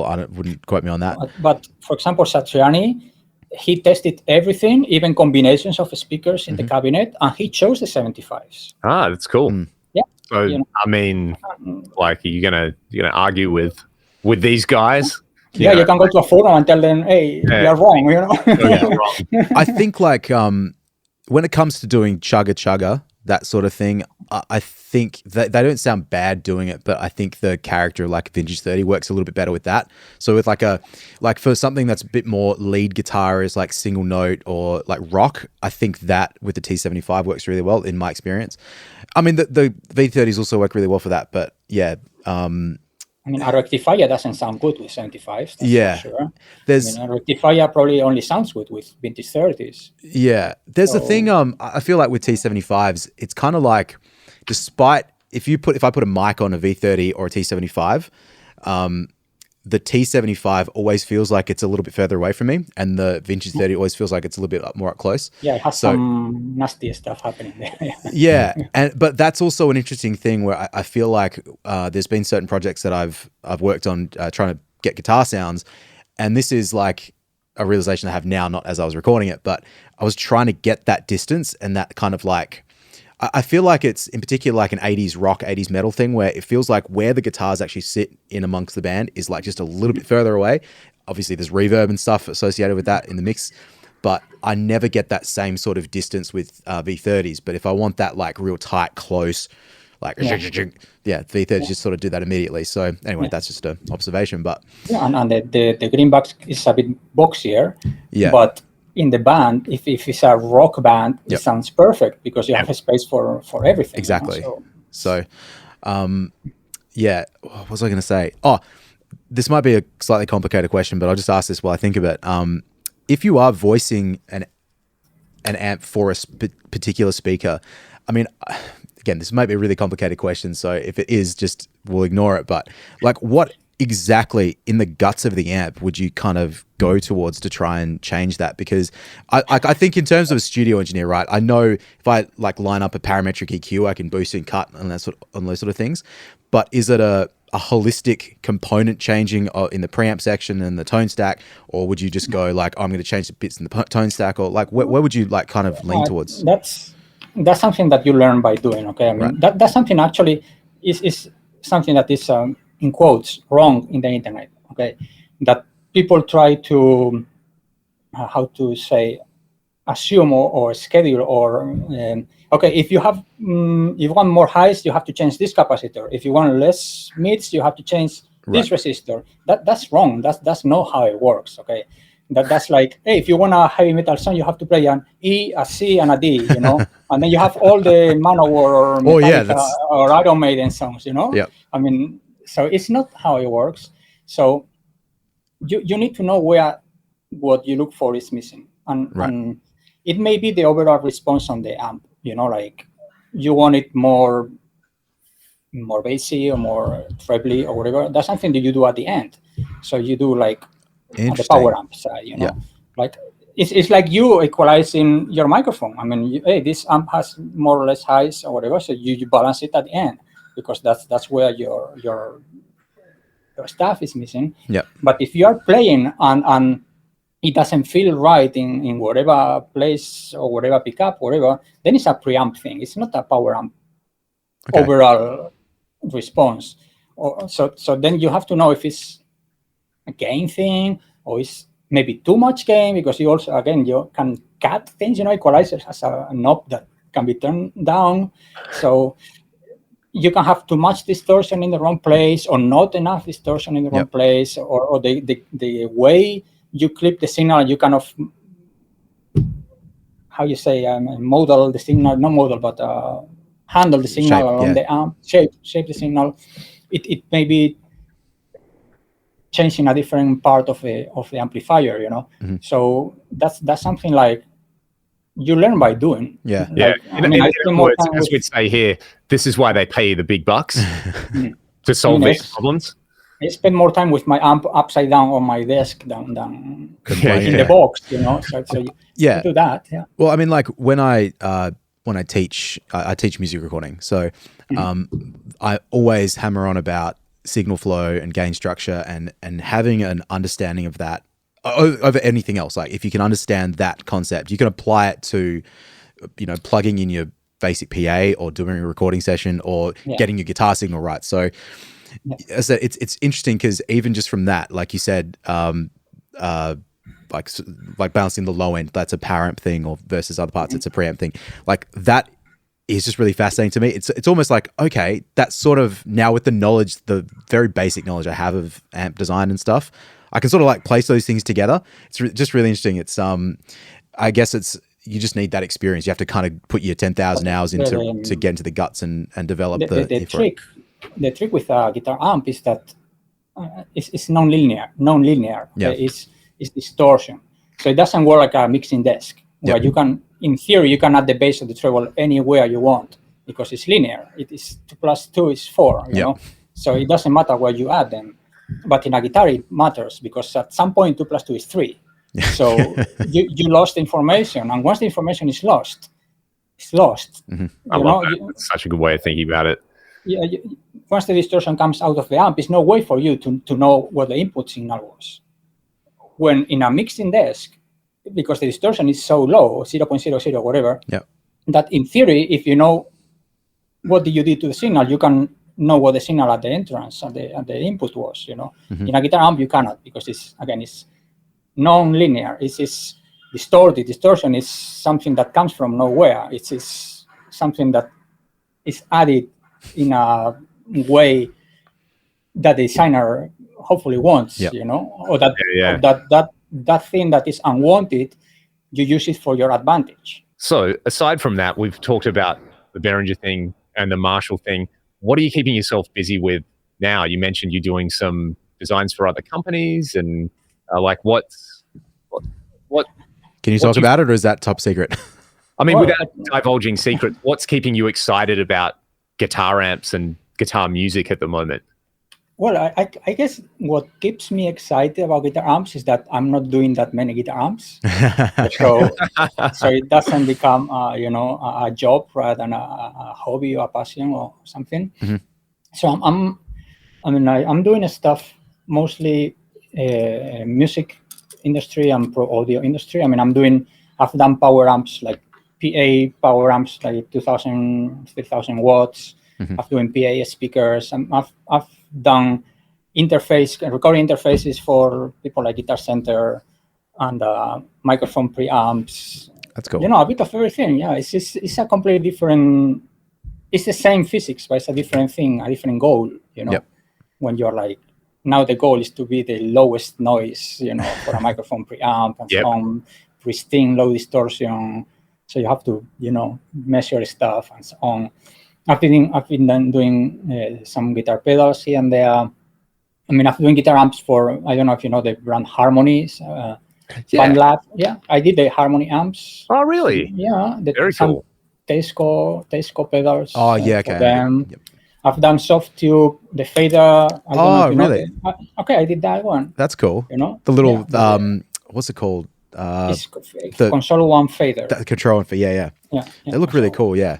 Yeah, so it's a bit of everything. I mean, this is not just tubes and guitars. It's a bit Yep. of more over. You know, More maybe broad. less more broader, less fancy in a way. I mean, for engineers, equally exciting. You know, to Mhm. program USB communication between something. So it's really nerdy on that side. Yes.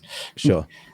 That's what- awesome. And guitar amps, I keep doing my guitar amps for myself. Hopefully one day some will see the light. I've Yeah. seen, there was a clip you posted not too long ago of, Yeah.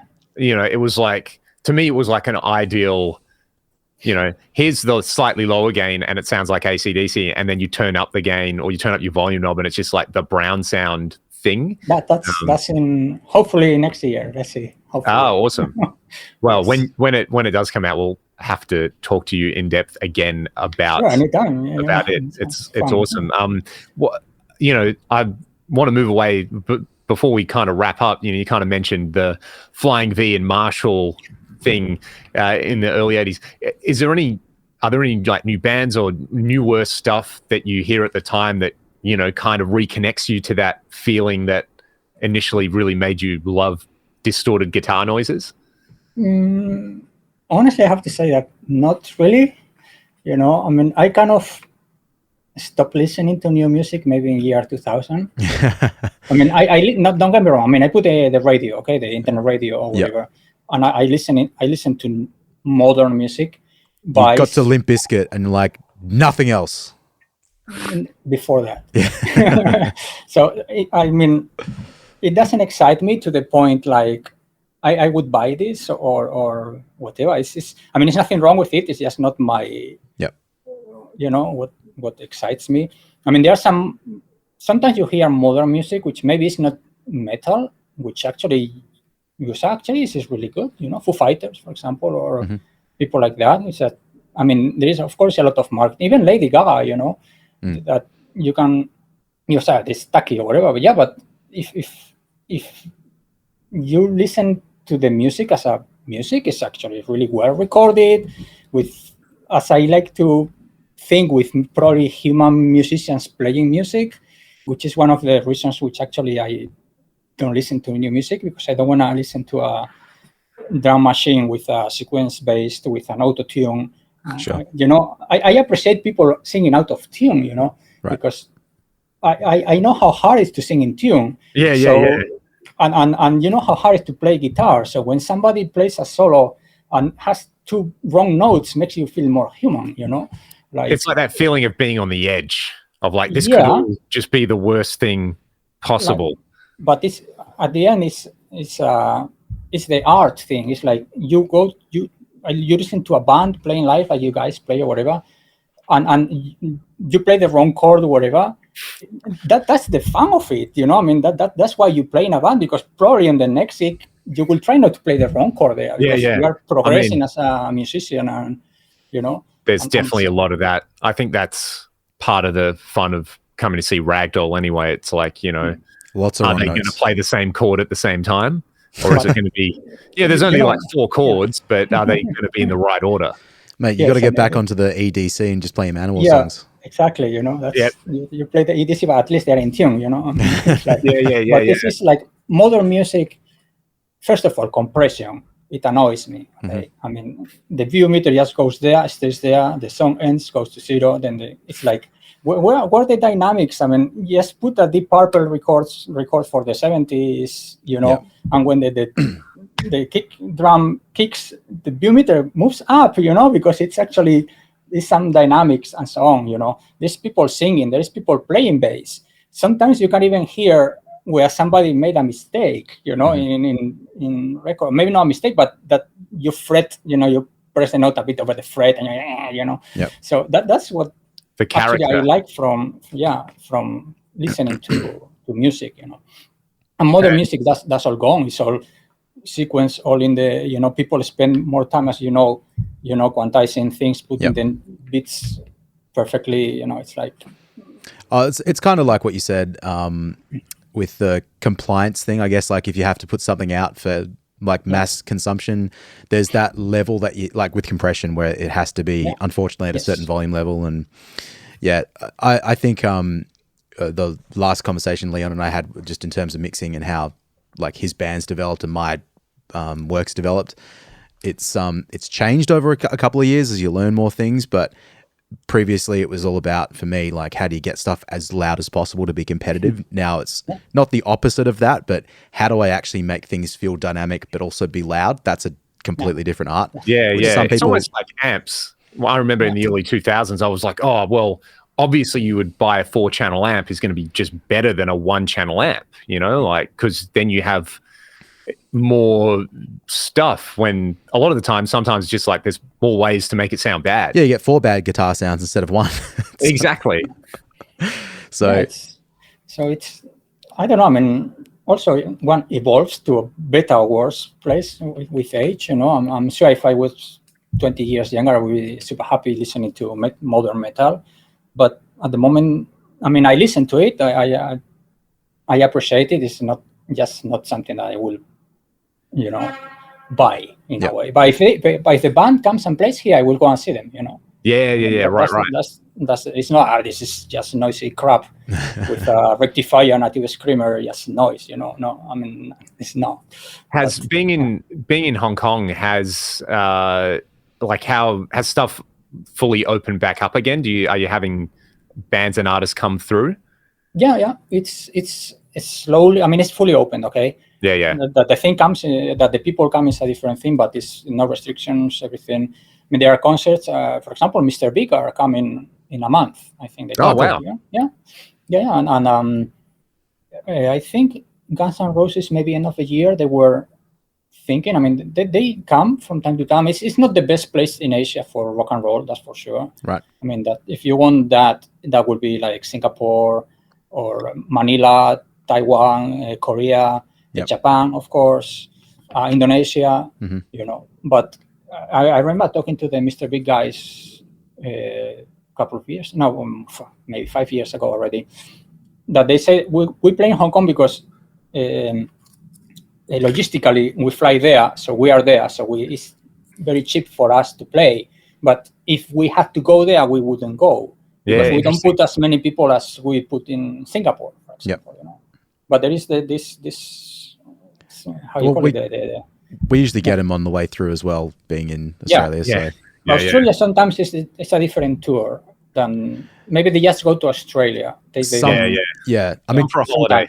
We're closer to where we are in Perth. Like we're closer to Asia than we are to the other side of the country. So depending on how they decide to do it, I mean, at the moment, most people are coming to just do Sydney, Melbourne, Brisbane, and that's it. So it's on the other side of the country, and see you later, which is unfortunate, but. It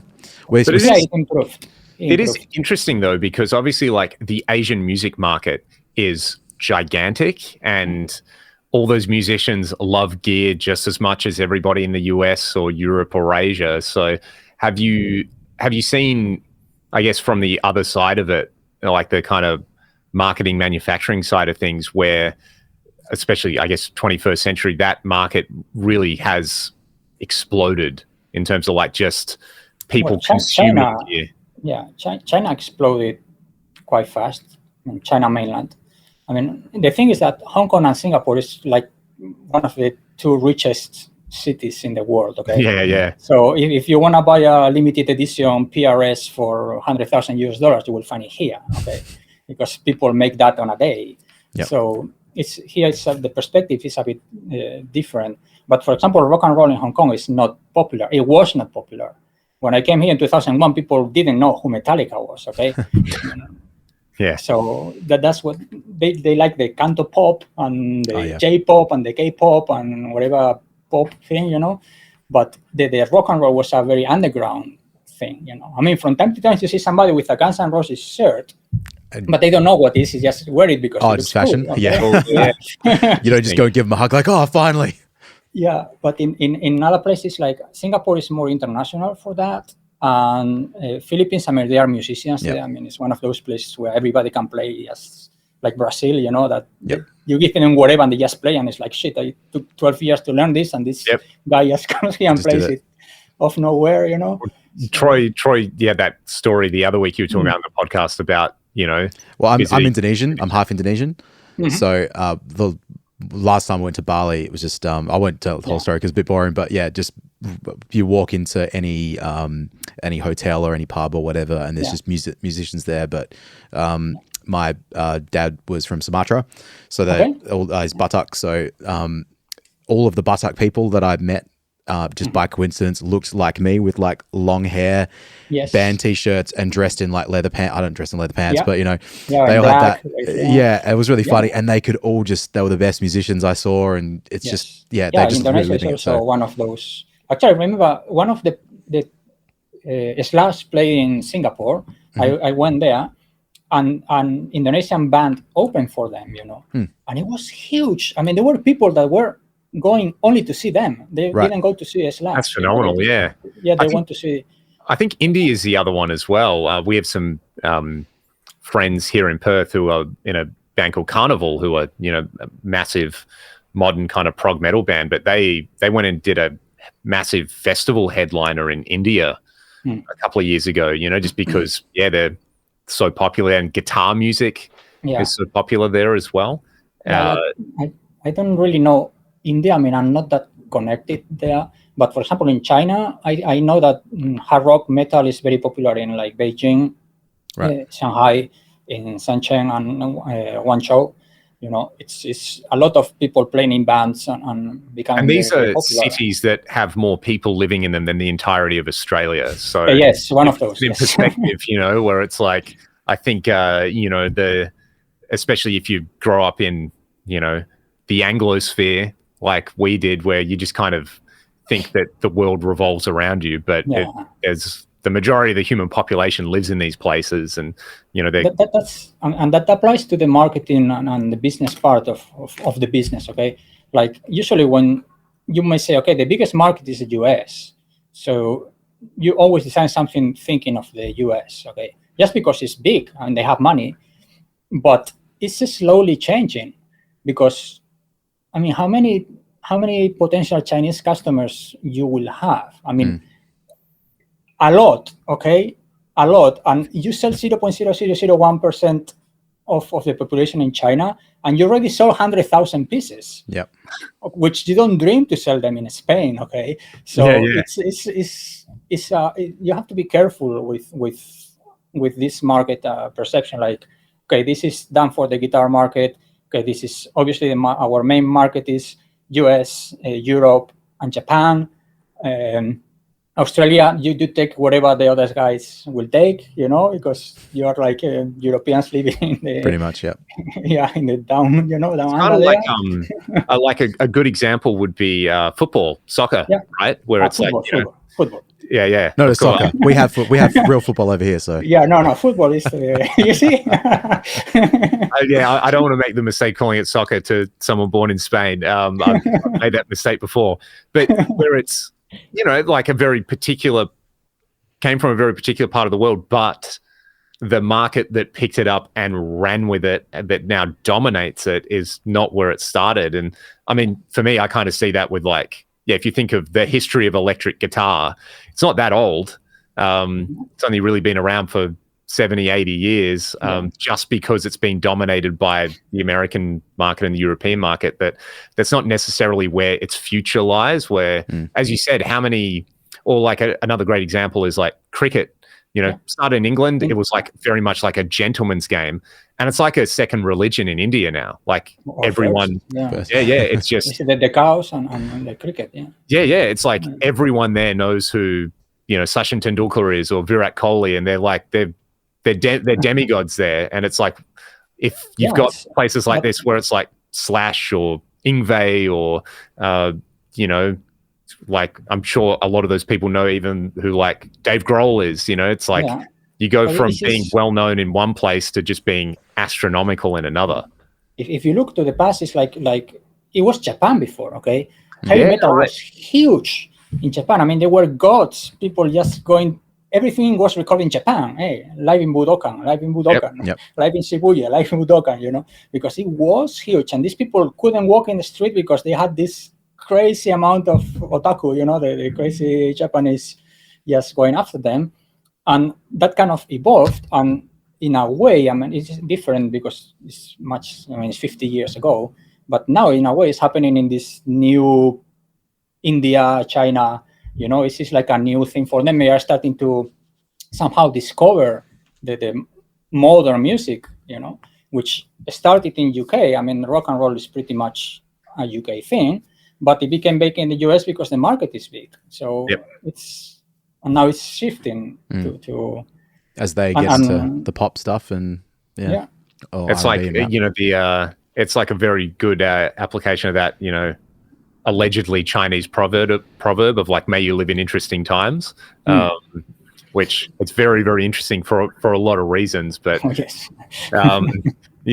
we don't need to get into. But like from that guitar perspective, I feel like that's going to be such a the way, even if you look at, say, I think Fender have been quite good at this, like the last 10 years, they're probably like the first like global guitar brand where it's like, they actually kind of market to more than just like dudes with long hair who listen to rock and metal. It's like their marketing's aimed at all ages, all genders, all kind of backgrounds. And like, I feel like they've done that really well, where they've pushed the bubble out a little bit, where it's like, it's whether it is more accessible or not, but it's like, it's people can look at it. A 14-year-old kid can look at it and sort of maybe identify with a little bit more than if it was just, a kind of niche thing, like for better or for worse, I guess. So it's like, it's evolved very quickly, very fast. I mean, it's definitely different.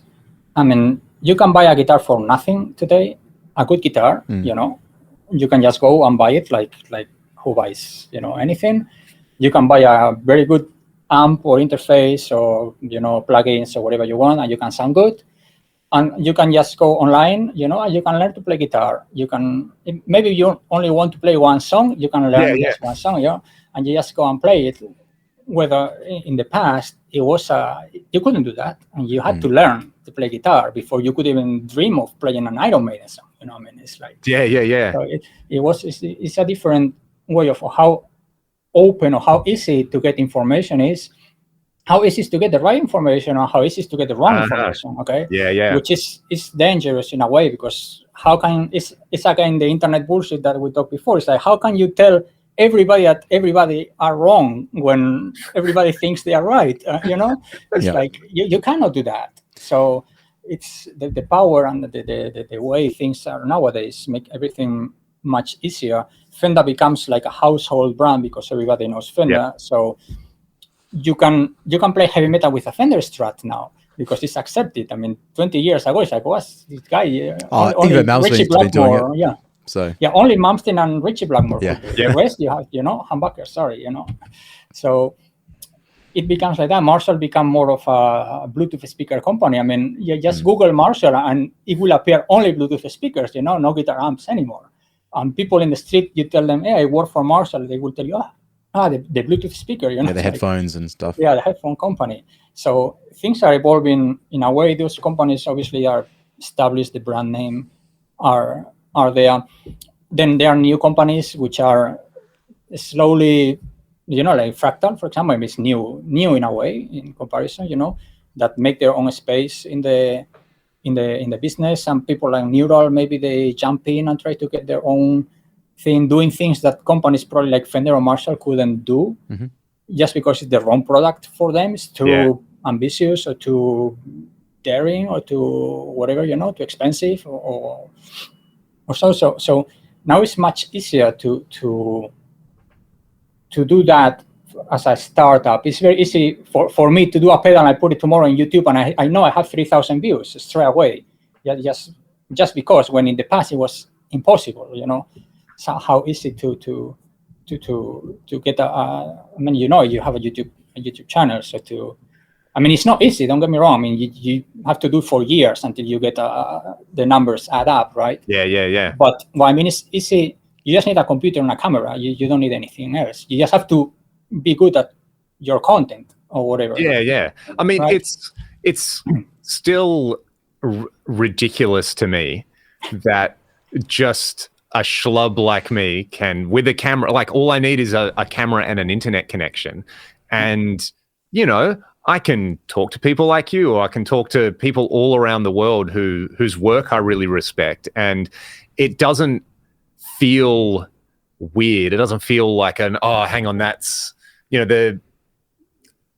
it's one of the nice things about the internet, I think. When it is good, it is good at kind of breaking down some of those barriers. But as you said, when everyone thinks they're right, then how do you tell everybody that they're wrong? That's the flip side of it. So yes, it's tricky. So fascinating.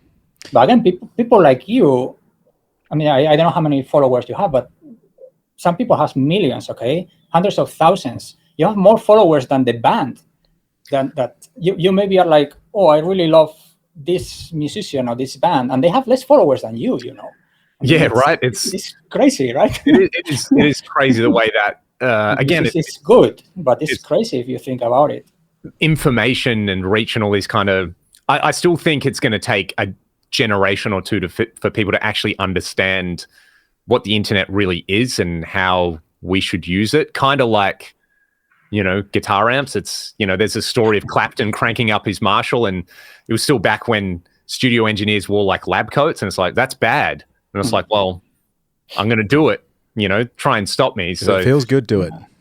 Yeah, exactly. Alrighty. So first, I just want to say a massive thank you for your time. This has been it's been awesome. So interesting. You've been so generous. Is there anything else before we go you wanted to shout out, or where can people support you? That's what I want to know. So far, yes, wherever they find me online. I'm off grid at the moment. Okay. Nice. So no, as I always say, this is fun. It's my pleasure to talk a bit of everything, not only about being ex-Marshall, which is just already too old. So I'm sure you've scratched that one. Thank you for being gracious and indulging us with that anyway. And no, it's we didn't talk much about that. And it's fun. Anytime here I am, yes. We'll definitely have another chat when at any point, so we could easily talk for a long time. It's only been a casual 2.5 hours so far. So I think knowing that you're in Hong Kong is a very good excuse for me to actually finally visit there. It's somewhere I've wanted to. It's not a short flight, but 8 hours, 10 hours, 8 or 9 hours. We have direct flight, that's for sure. Actually, one of my, this just shameless plugin. Okay, one of my friends say, hey, if I go to Perth, I want to meet this guy. Because he bought the XFX and the ADA MP1 because of you. Okay? Send him my email then, and I can show him around. So he's actually a pilot. Okay, and he said, if I ever have a roster going to Perth, I want to meet the guy. Oh, that's awesome. It is just funny where I think to put a full stop on all of this, it's growing up in Perth. I'm sure it was like growing up in Spain. You feel maybe a little bit isolated. You have to figure out how to do stuff yourself. But then as the world changes, it's like, I pinch myself sometimes that it's like, I've been stopped on the street where people are like, oh, I watched that video that you did and I bought that thing and it makes me really happy is mind-blowing, you know? So I'm sure it's a similar thing where having that thing where it's see someone playing a flying V in a Marshall and then sort of in the blink of an eye, you're there also basically making stuff that are going to give other people those experiences. I don't think I have really realized it in a way, you know, because people, as you said, sometimes people know you. You know? I go to the music store and maybe, hey, you know, I know you, or someone is like, the other day, you know, in the middle of the street, somebody stopped the car and said, hey, Santiago from Marshall. It's like, what the F, you know? I mean, really, what the F, you know? I don't really realize it in a way, you know. My friends, if I tell you, come on, you know, I mean, you're having dinner with a Slash, okay? It's like, yeah, okay, yeah, I mean, it's yeah. You know what I mean? Yes, it just happened, you know. It's just, I don't give hey, you know, I had a dinner with a Slash, okay? But like I always, you know, the business card of Billy Gibbons. Oh, yeah. It says friend of Eric Clapton, you know. That's what his job is. Billy Gibbons, friend of Eric Clapton. I think Phil Campbell says friend of Billy Gibbons, something like that. You know, I mean, have one of them. So it's like that's awesome. It's just for fun, okay. But it comes to a point that either you think you are somebody, you know, and then you are aware I am doing this, and then you just live for the past, you know. It doesn't pay the bills, to be honest with you, and or yes, it just happened. I mean, it was not random. I didn't win lottery. I mean, I had a career. I worked for it. I probably was in the right time at the right moment, and I have my bit of luck. I have to acknowledge that too, you know, because life is you have to work out your path, and it just happened this way. But I see it more as a life experience than a privilege or something than something to make me feel proud or so. It's like I'm happy that I made some of those guys friends, you know. I can WhatsApp them now and say, hey, I talk about you in YouTube now. I can tell them, you know, it's fun, right? It's absolutely. Yeah. I'm gonna call friend of the show Chris after we speak, and I'm gonna tell him, man, you're not gonna believe who I just spoke to. It's gonna be awesome. So that's amazing. But anytime, you know, and even if you want something more nerdy, technical, or whatever, I'm happy to.